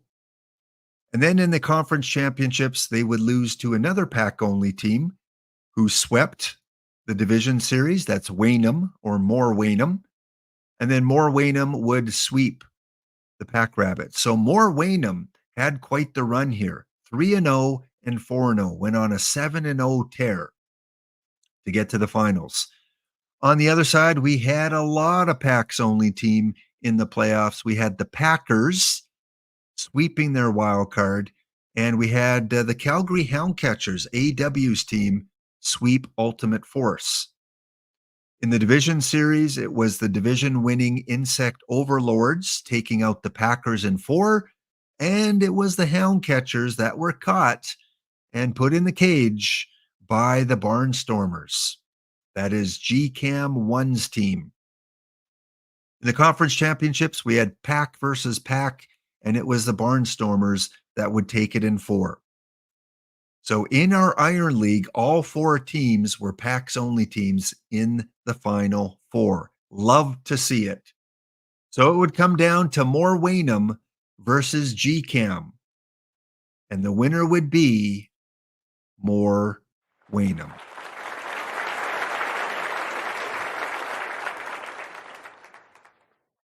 In 6 games, the Turtle said would win an Iron Championship. I believe it's their first Iron Championship. They would win it by a score of 4-2. Aaron Judge, I think, was the MVP. And the Turtle said is your champion. He didn't send me, I don't think he sent me the MVP, so I don't think it was Aaron Judge. But there you go. The turtle said, wins iron. We move up to the next high level and bronze, where again it was dominated in the playoffs by PAX only teams. Marseille would win the wild card. The Hammerheads would defeat the Aliens in the wild card. In the division series, the Homeless Emperors would continue to be homeless as they lose 3-1 to Marseille. And then the Hammerheads would take out Makadkar, one of his main teams, by a score of 3-2.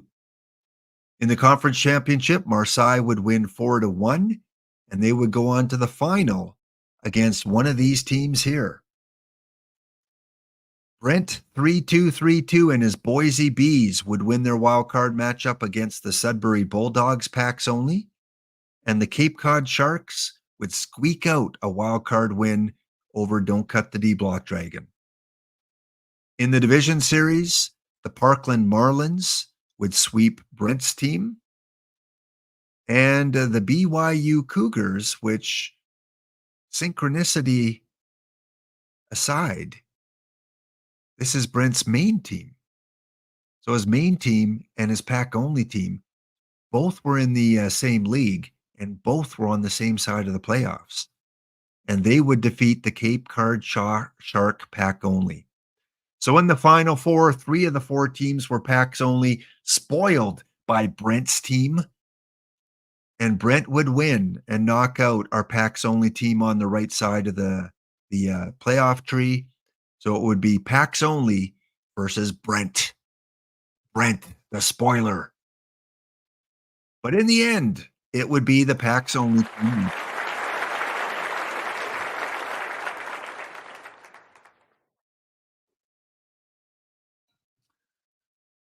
So the Panier, and we interrupt this PAX only celebration to celebrate Ezra.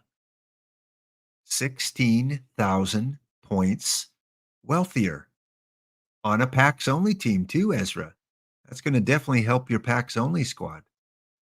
So in our inaugural entry fee bounty, Louis Lagos will win the 5 bounty packs, and Ezra Denny will win the 16,000 perfect points. Way to go. And Makadkar will get the pity pack there, so we'll get kind of the value back at least, and I hope Makadkar in that one pack, you get a card worth it. Thank you guys for participating. I hope to do that most bounties depending on how full the tournament is already, but every once in a while we'll just go and play the regular one combinator, silver or iron or bronze. But really hoping we can keep that one going because it's fun to cover and it's fun for the person that wins. So Marseille, the Panier, IML 5 will win bronze this last week. And just like our iron winner with Home Run Baker, Marseille had John Beckwith. And yes, he had to pull this card in a pack. He cannot have bought this card on the card shop. So congratulations to the Marseille Panier for winning bronze this week. I think it's their first championship. If they're in chat, they can let us know. 4-2 over Brent. Well done. And we did. We did have a silver champion. We absolutely did. Now, the results were sent to me on Go, and the only issue with Go is you can't see which are PAX only teams because I don't have everyone's logo memorized off by heart. So I just go to the website and I get the information there because you can do that for any team in any league. And you see by the highlights, we had a lot of PAX only squads. Tessouigi, the Brigadoon Highlanders, VR Mind, the Sixes Tornadoes, the Dry Creek Hillbillies, the Tri-Tips, all made the playoffs, and with the Cornwall Royals. As things started to shake out, Tessouigi would get knocked out. Jacket 1515 would get knocked out. Brigadoon and VR would advance. However, Johnny would defeat Brigadoon 3-0, and the Tri-Tips would take out VR Mine 3-1. The good news is both PAX only teams would win their conference championships over a non-PAX only team. And in the finals, it would be Dry Creek up against Cornwall. And Johnny did the talking. Johnny winning 3-0 in the division series, 4-2 in the conference championship, and then would take the finals by a score of 4-0.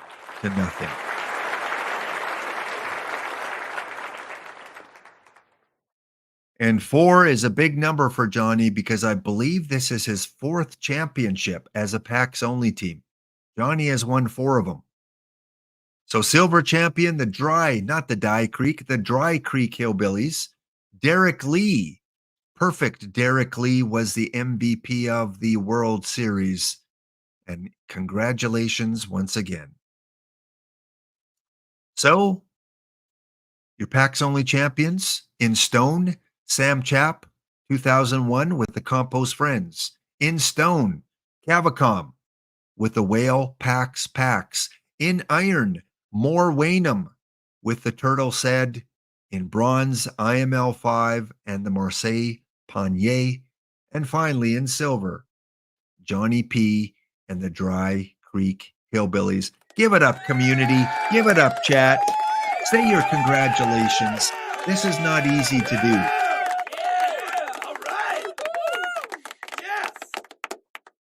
You know how tough it is to win a championship, especially playing some of these other PAX only teams. And as I said, an honorable mention to Mr. Audit for getting to the gold finals. All right, this is your 3-minute warning to enter the contest, to fill out the Google form. You do not need a Google email. You can just go into the form and fill it out. You just got to leave your Twitch name and then answer the questions. All right, let's open up the game, shall we? Heading over to Mr. Dynastic, Doc, at the top of the hour. He will have his main channel going for a couple hours, and then he'll have Monday Night Baseball on the official channel. Unless he posted otherwise, he should be going today. And again, don't forget Fussmucker. The Fuss, the Fuss is back on with me tomorrow as we talk PT live. And we check out how he did on his last predictions. 1 p.m. Eastern tomorrow, right here with Fussmucker.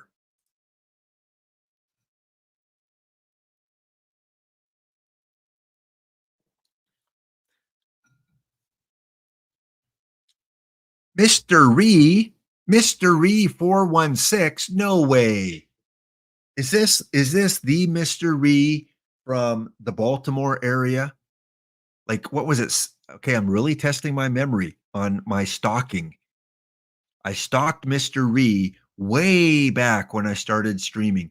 I think it was at Silver Springs. Was it Silver Springs, Mr. Ree? I think so. Near the Baltimore area.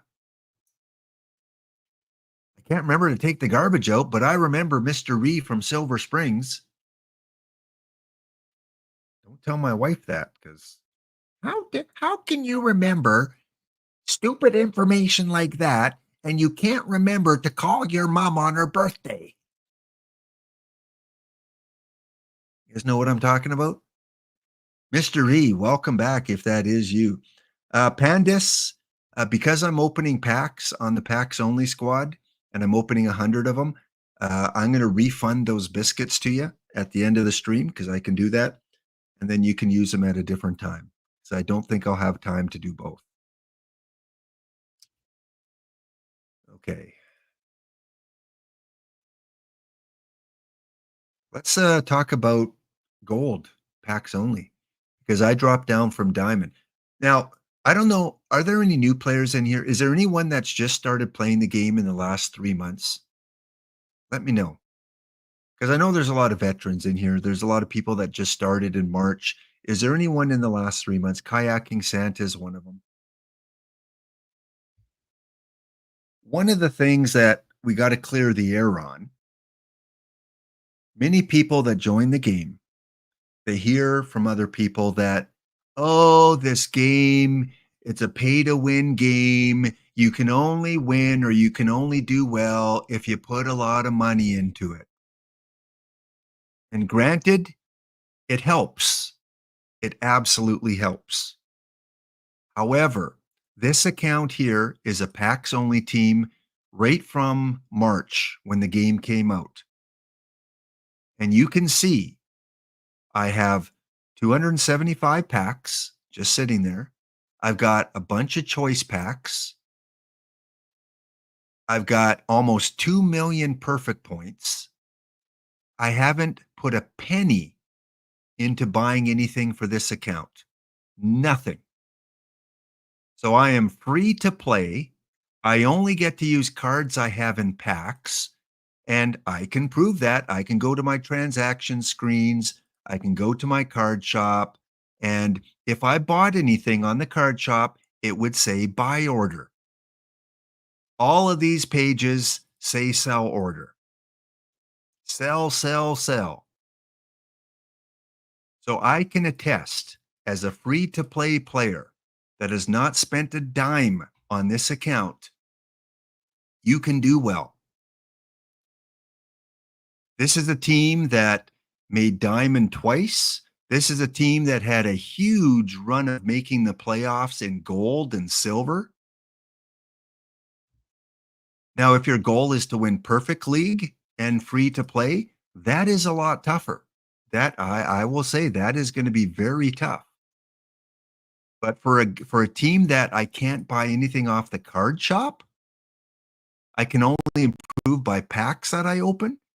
I would say this is a successful example of a free to play team having fun and doing well. So if your goal is to have fun, win some tournaments, have packs to open, get up to gold or diamond, you can do it as a free to play player. So for the new players, just be careful with the information out there because you will come across people that say, "Oh, you got to put in thousands of dollars to win." No. No. I do recommend when the game comes out on one of your accounts to put a little bit of money in. One, it helps out OOTP, and we should support OOTP once in a while. And two, because it gives you a huge edge early on. If you put in 50 bucks, 75 bucks, it does give you a big edge in what you can do. But as a free-to-play player, never get down. It does take some lucky pulls. I've pulled a Shane Bieber. I've pulled a few good combinators, a few other good perfects, never on stream, but you can do it as a free-to-play player. So I don't want you to get discouraged, Kayaking Santa, or anyone else that is a new player out there. What you do have to pay in is time. You may not have to pay money, but you do have to put in time, which some people say time is money. You can't play it casually. You can't log in once every 2 or 3 days and get your way up to diamond. To me, I think that's very, very little chance of doing that. But if you have time to put in, have fun, and especially from the beginning, work your way up. Okay, there you go. Laps, because I get tired of people that saying it's only a pay-to-win game. Like I said, it helps to pay. It helps when you can put in $1,000 and buy any card off the card shop. Absolutely. But it's not 100% necessary. There have been teams that have won Perfect League that haven't put a dime into the game. Because you can go to this page here. You can go to, where is it? Perfect League. And you can see all the Perfect League champions. And I'm willing to bet a large majority of these people have put in money, but I'm also willing to bet that a lot of people that have made the finals or made the playoffs in Perfect, there's a bunch of them that haven't put any money in. You got to be smart. You got to be smart with your strategies too. Time, intelligence, patience, and optimism. Laps 4 keys to success in this game. Pay to win sooner. Yeah, like I said, granted, you put money in and you're gonna move up the ladder quickly. And I'm not arguing that. I'm arguing that people that say you cannot win if you don't pay, that's what I'm arguing. You absolutely can win if you do pay, but to say you cannot win if you don't pay, that's wrong. Okay, we're going to go close off the Google form. You've had your chances to enter. We got 16 entries. So if anyone's filling it out right now, please say so in chat. Otherwise, I'm going to go close it off. Because we got ripping to do.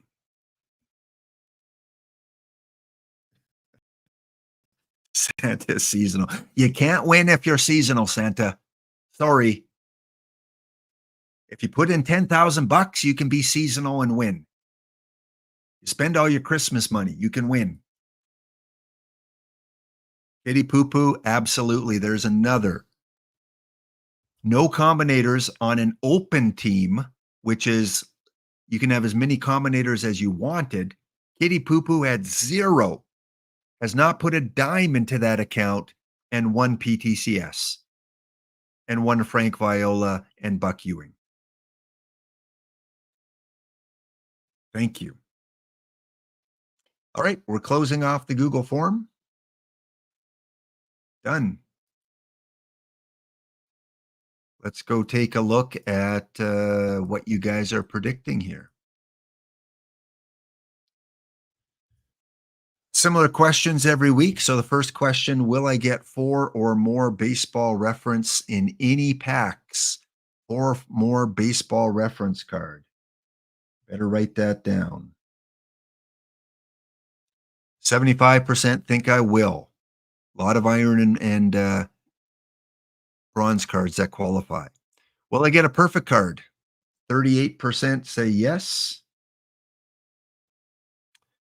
Will I get 2 or more gold cards in a single regular standard pack? So this does not include the silvers.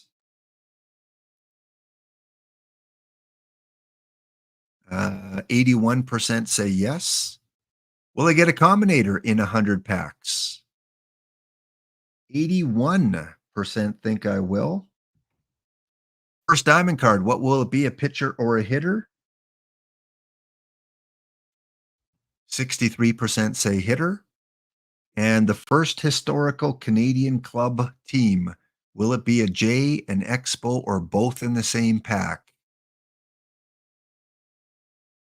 As always, you guys are going with the Blue Jay. Tiebreakers, what is the very first card on the left side of the screen from the first pack? Anywhere from 40 to 69. Nice. And what is the last card, which will be a silver pack? 48 all the way up to 86.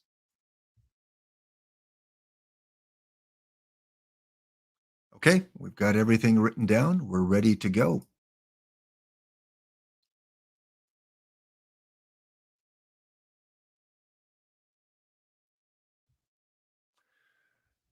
Okay. So this is the Gold Packs Only League. So I want to go through and kind of shout out the managers that are here. Mr. Audit and B. Phil B are our only 2 diamond managers.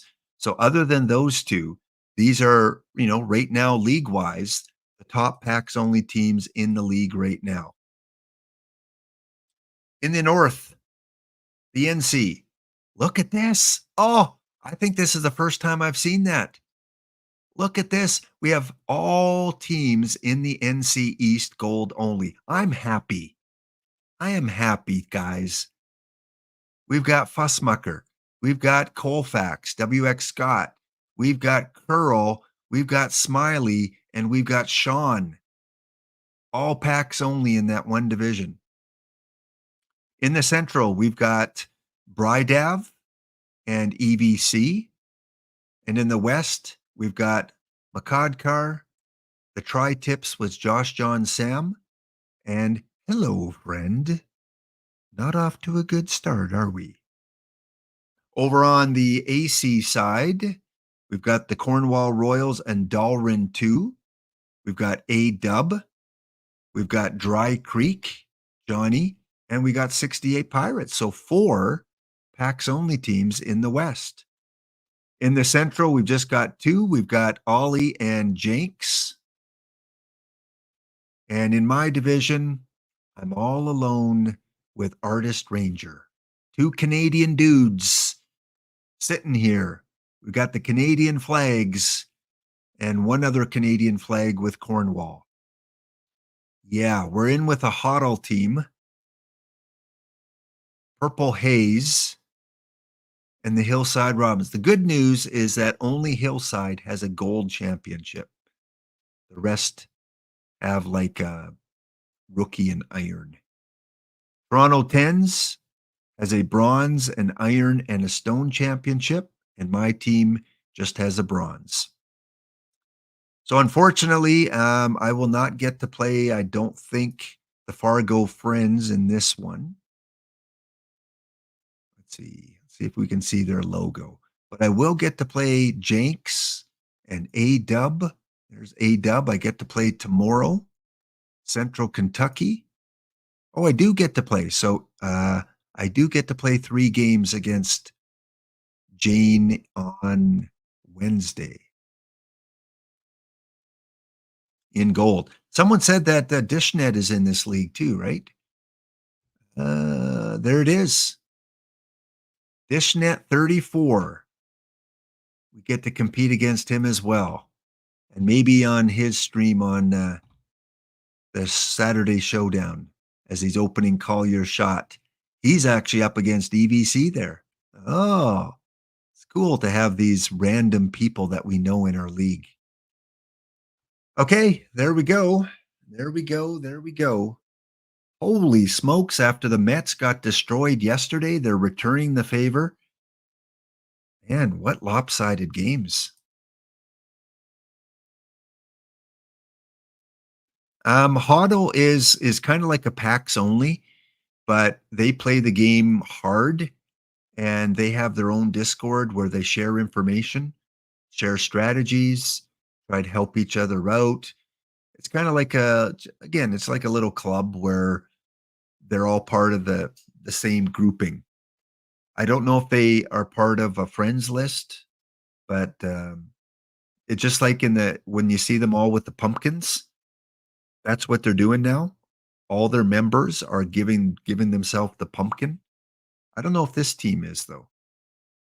Or maybe they changed it this week. Let's see. Let me go back here.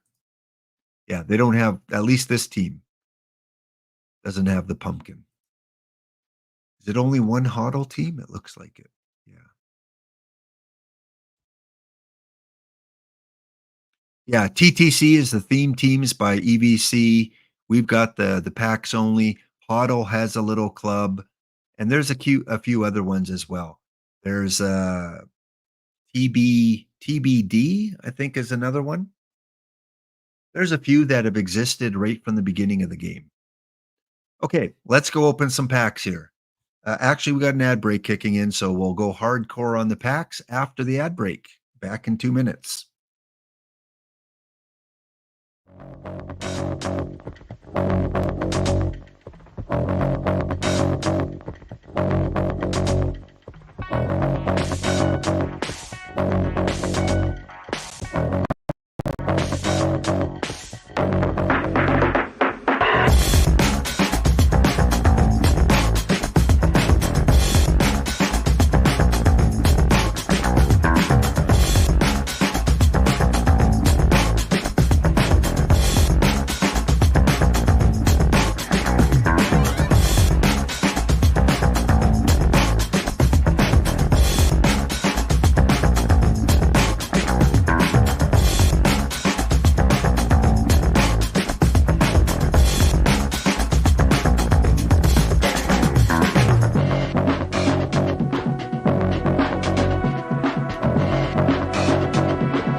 All right, we're back, and yeah, sorry, AW can't open it. I don't want to open it after I've shown what everyone has voted for already. So sorry you missed out on this one, but always the next one. So we've got 129 regular. We're going to open 80 of those. We're going to open 20 silver packs, and I don't know if Smiley or AW have their Iron League open.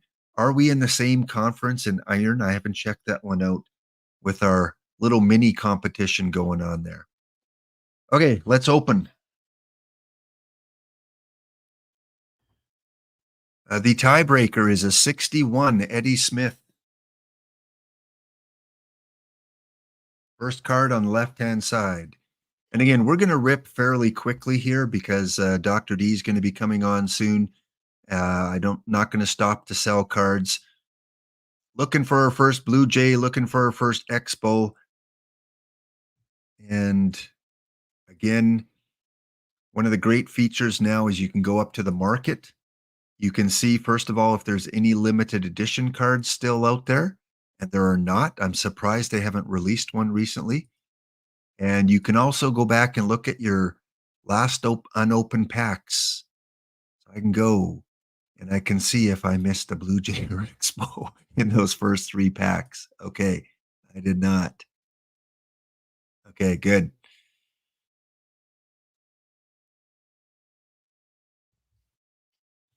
Historical, Blue Jay or Expo. Mets up in their game. Again, Fuss will be on tomorrow. I'm sure he'll talk about the Mets. Here is our first card. It is the Expos. So tiebreaker is 61, and question number 6 is an Expo. Still looking for baseball reference. Looking for, there's another Expo, 2 Expos. Usually it takes us like 50 packs. Looking for a combinator, looking for a perfect card, looking for 2 gold or better. Obviously, our first diamond. Want to find out if it's a pitcher or hitter.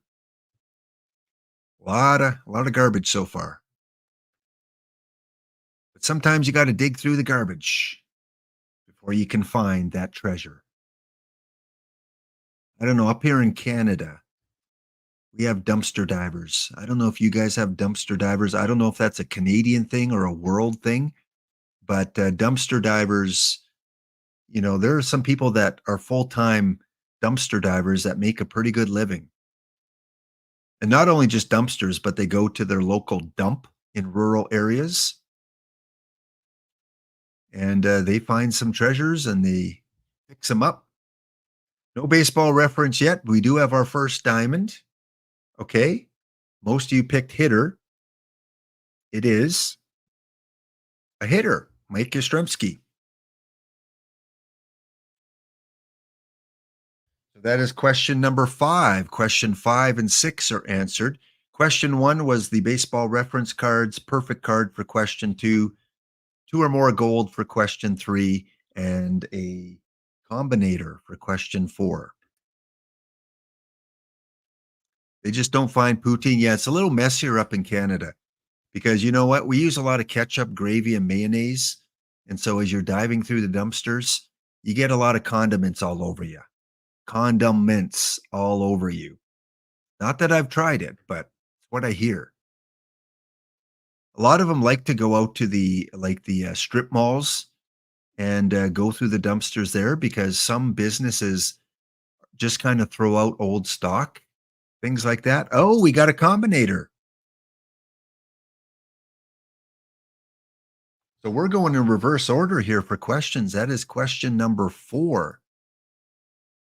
And usually with the combinator, we give you a little prediction. Let's see if I've got one set up here.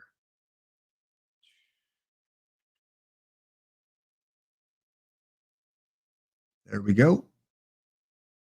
We'll leave it up just for 1 minute for the sake of time. Bet your Helm biscuits. What will be the combinator that I pull today? Will it be an iron? Will it be a bronze, silver, gold, diamond, or higher? We already have 2 bronze cards showing, so it could be literally anything. If these were all iron, it would have to be a bronze, but this is my packs only squad. I play iron, so I guess I'm hoping for Chris Short.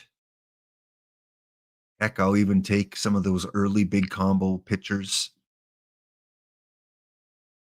I don't know. What is the most desired iron combinator right now? Give me a name. Can I stock dumpster divers? Well, that would be I'm not gonna lie. That would be fun. I think that would make great content. People that watch these shows of people that buy lockers and open them up to see what they get. Like, I think that'd be a good reality TV show. Dumpster diving with Lap. I go and I follow people. They dumpster dive and it's like, oh, what'd you get? What'd you get? Oh, look at this. I got a display from GameStop for MLB The Show 20. The banner, they threw it out. Win. All right, all bets are in. All bets are in. So I want Chris Short or Bruce Benedict. Ryan Webb. Here it is. Oh, is this a good one? As a cap card? Not the worst. I think as a cap card in iron might be pretty good. All right, let's keep ripping. A lot more to go. Gold card, single gold card. Adrian Beltre. Okay, there's our first baseball reference. 1 down, 3 to go. It's a good card. Good card. Lap diving for junk in the trunk. Don't tempt me. Do not tempt me. If I had a ton of money, I would tour. I would come to all your communities. I would go for a coffee with you guys. I'd buy you lunch. And then I would ask you if you know any good dumpster diving people. And I would film them. And I would have a segment every Monday showing you a video. This week's dumpster dive from Idaho.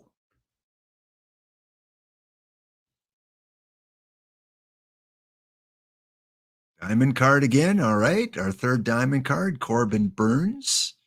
You can do all that selling later on. We'll have to ask Fussmucker his advice, because it's no guaranteed that live cards are going to be in missions again. They were last year.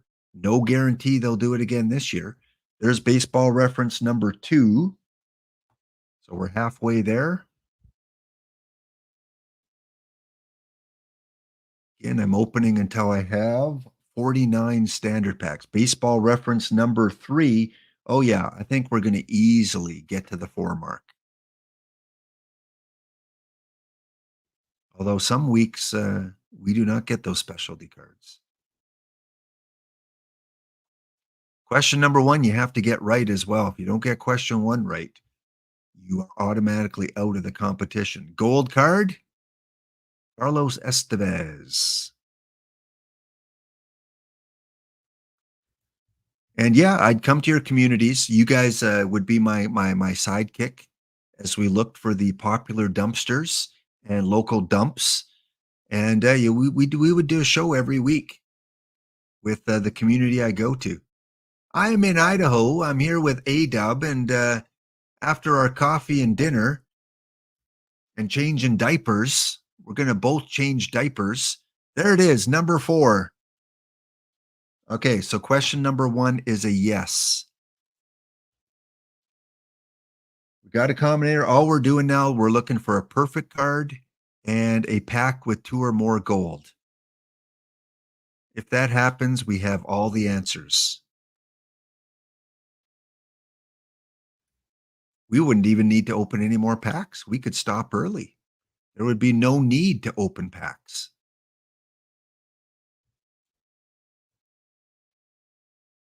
Three diamonds so far, a couple golds, 1 combinator. Oh, and this question has been answered. It is a yes. A pack with 2 or more gold. All that's left is question number 2. We have a sweep. No, Mark McLemore, you ruined it. We almost had all live cards.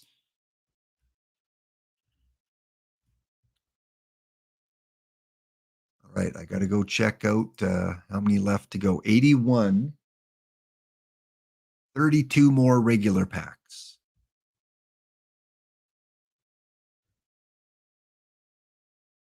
Dr. D, if you're in the listening area, we will be there. I'm going to need probably 10 to 15 minutes at the most because we don't have many packs to go. And then I have to declare the winner. So we will be over there no later than 15 after the hour on this Thanksgiving Monday in Canada. All we need is a perfect pack. That's it. A perfect card.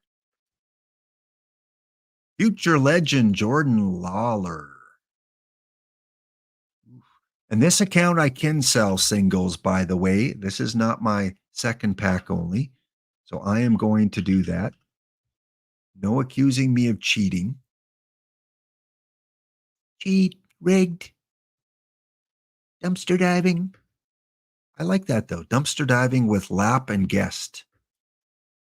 All right, all I'm looking for is a perfect card now. Perfect. I'd go to Timmins. That would be my first. I would go there first. Oh, I say the word Timmins and look what pops up. Look what pops up. Okay. Well, perfect. Call your perfect. First person that calls the perfect card correctly will get 5 packs. Call it now. You can't repeat someone else. It's only the first person that calls it will get the packs.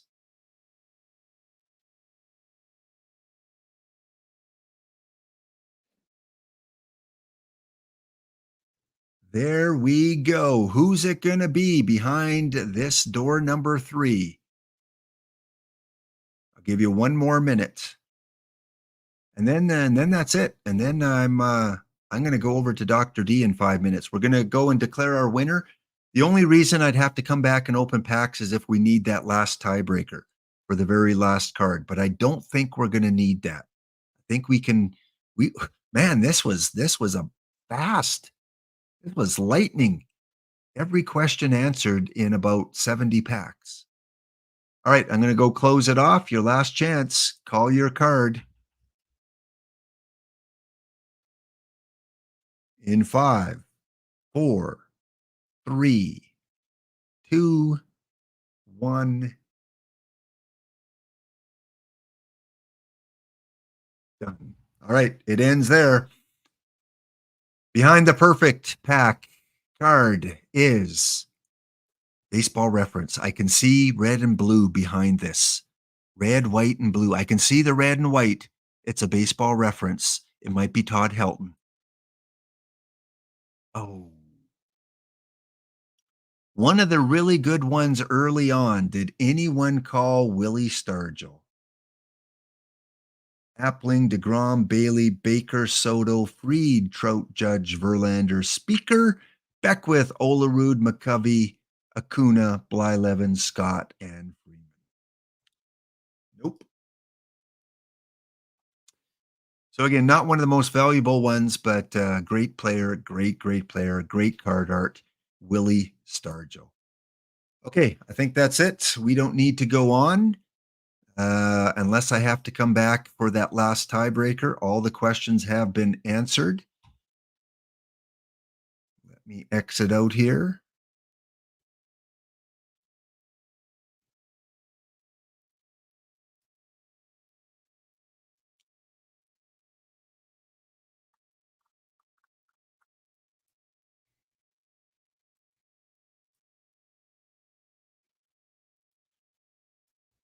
Okay, I will put it on screen in a sec. Let me create my table.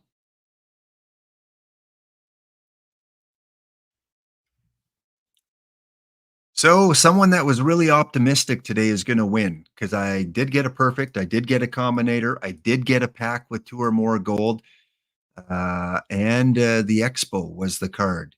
So you had to be optimistic.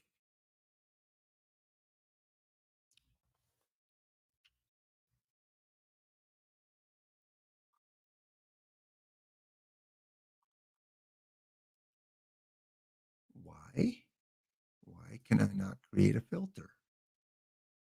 Okay, let's undo that.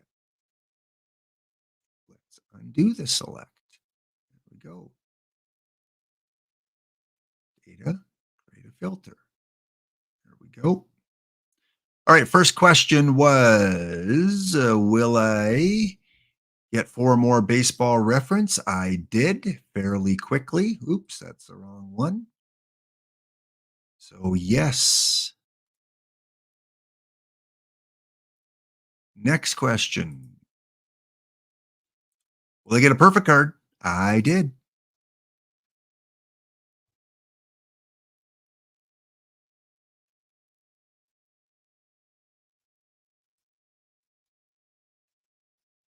Down to 5 people. TX Jenks, Mondella, Makadkar, Castanar, and Argyle Janner still in the running. Question number 3.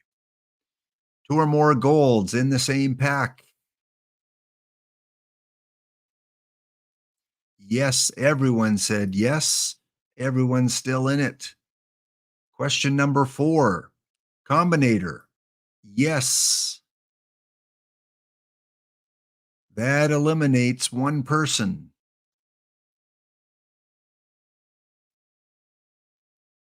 Next. First diamond card was a hitter.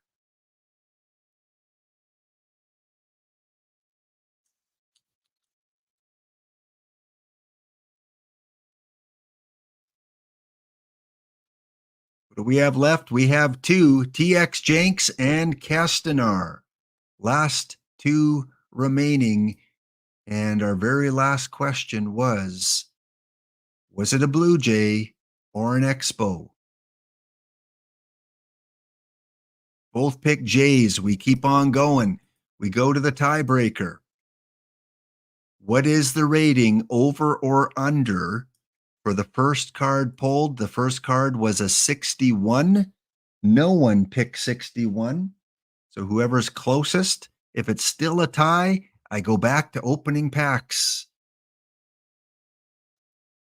Who is closer to 61?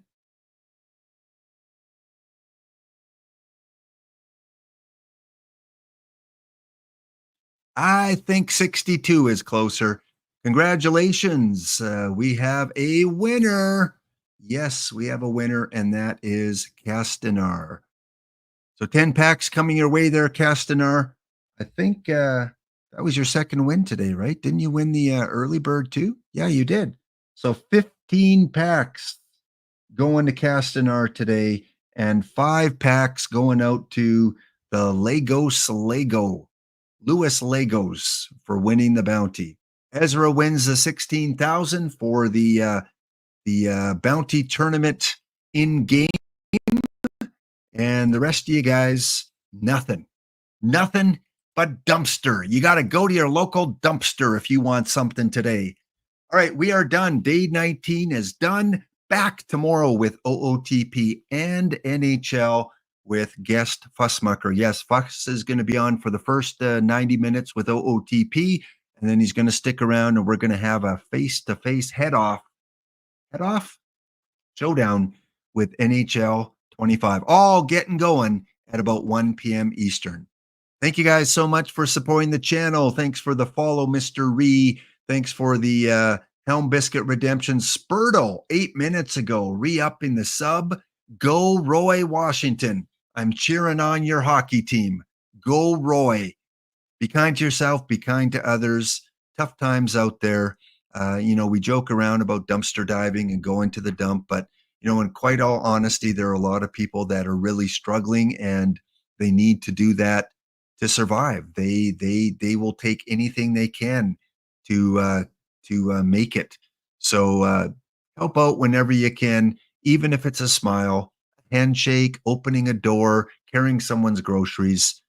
Really important to do. It is a great day for baseball, especially if you're a Mets fan. Gonna raid over to the dock, and yeah, we're here for a good time, not a long time. Have a good time. Have a good time. Have a good time. Have a good time with the refresh. Have a good time with Thanksgiving. Have a good time entering these new tournaments. Have a good time watching baseball and hockey. We'll see you next episode.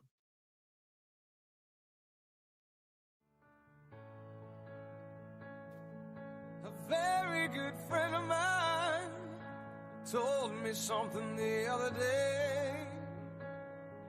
I'd like to pass it on to you. I believe what he said to be true. He said we're here for a good time, not a long time. So have a good time. The sun can't shine every day, and the sun is shining in this rainy city, and the sun is shining. Oh, well, isn't it a pity? And every year has its share of tears, but every now and then it's scarlet rain. We're here for a good time, not a long time. So have a good time. The sun can't shine every day.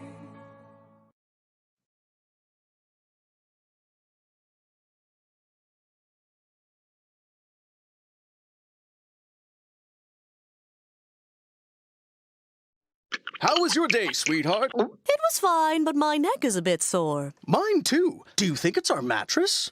No, I'm quite certain it's the human beings sitting on our backs.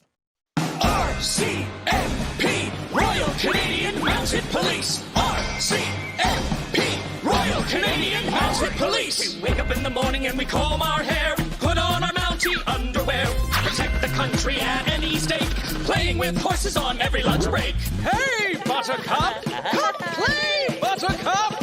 Canadian pride we represent. We usually wear gray, but you know it's the best when we wear red jackets and fancy hats. Watch us bust and move in our Mountie pants. Go, Daryl! You've got soul, Daryl!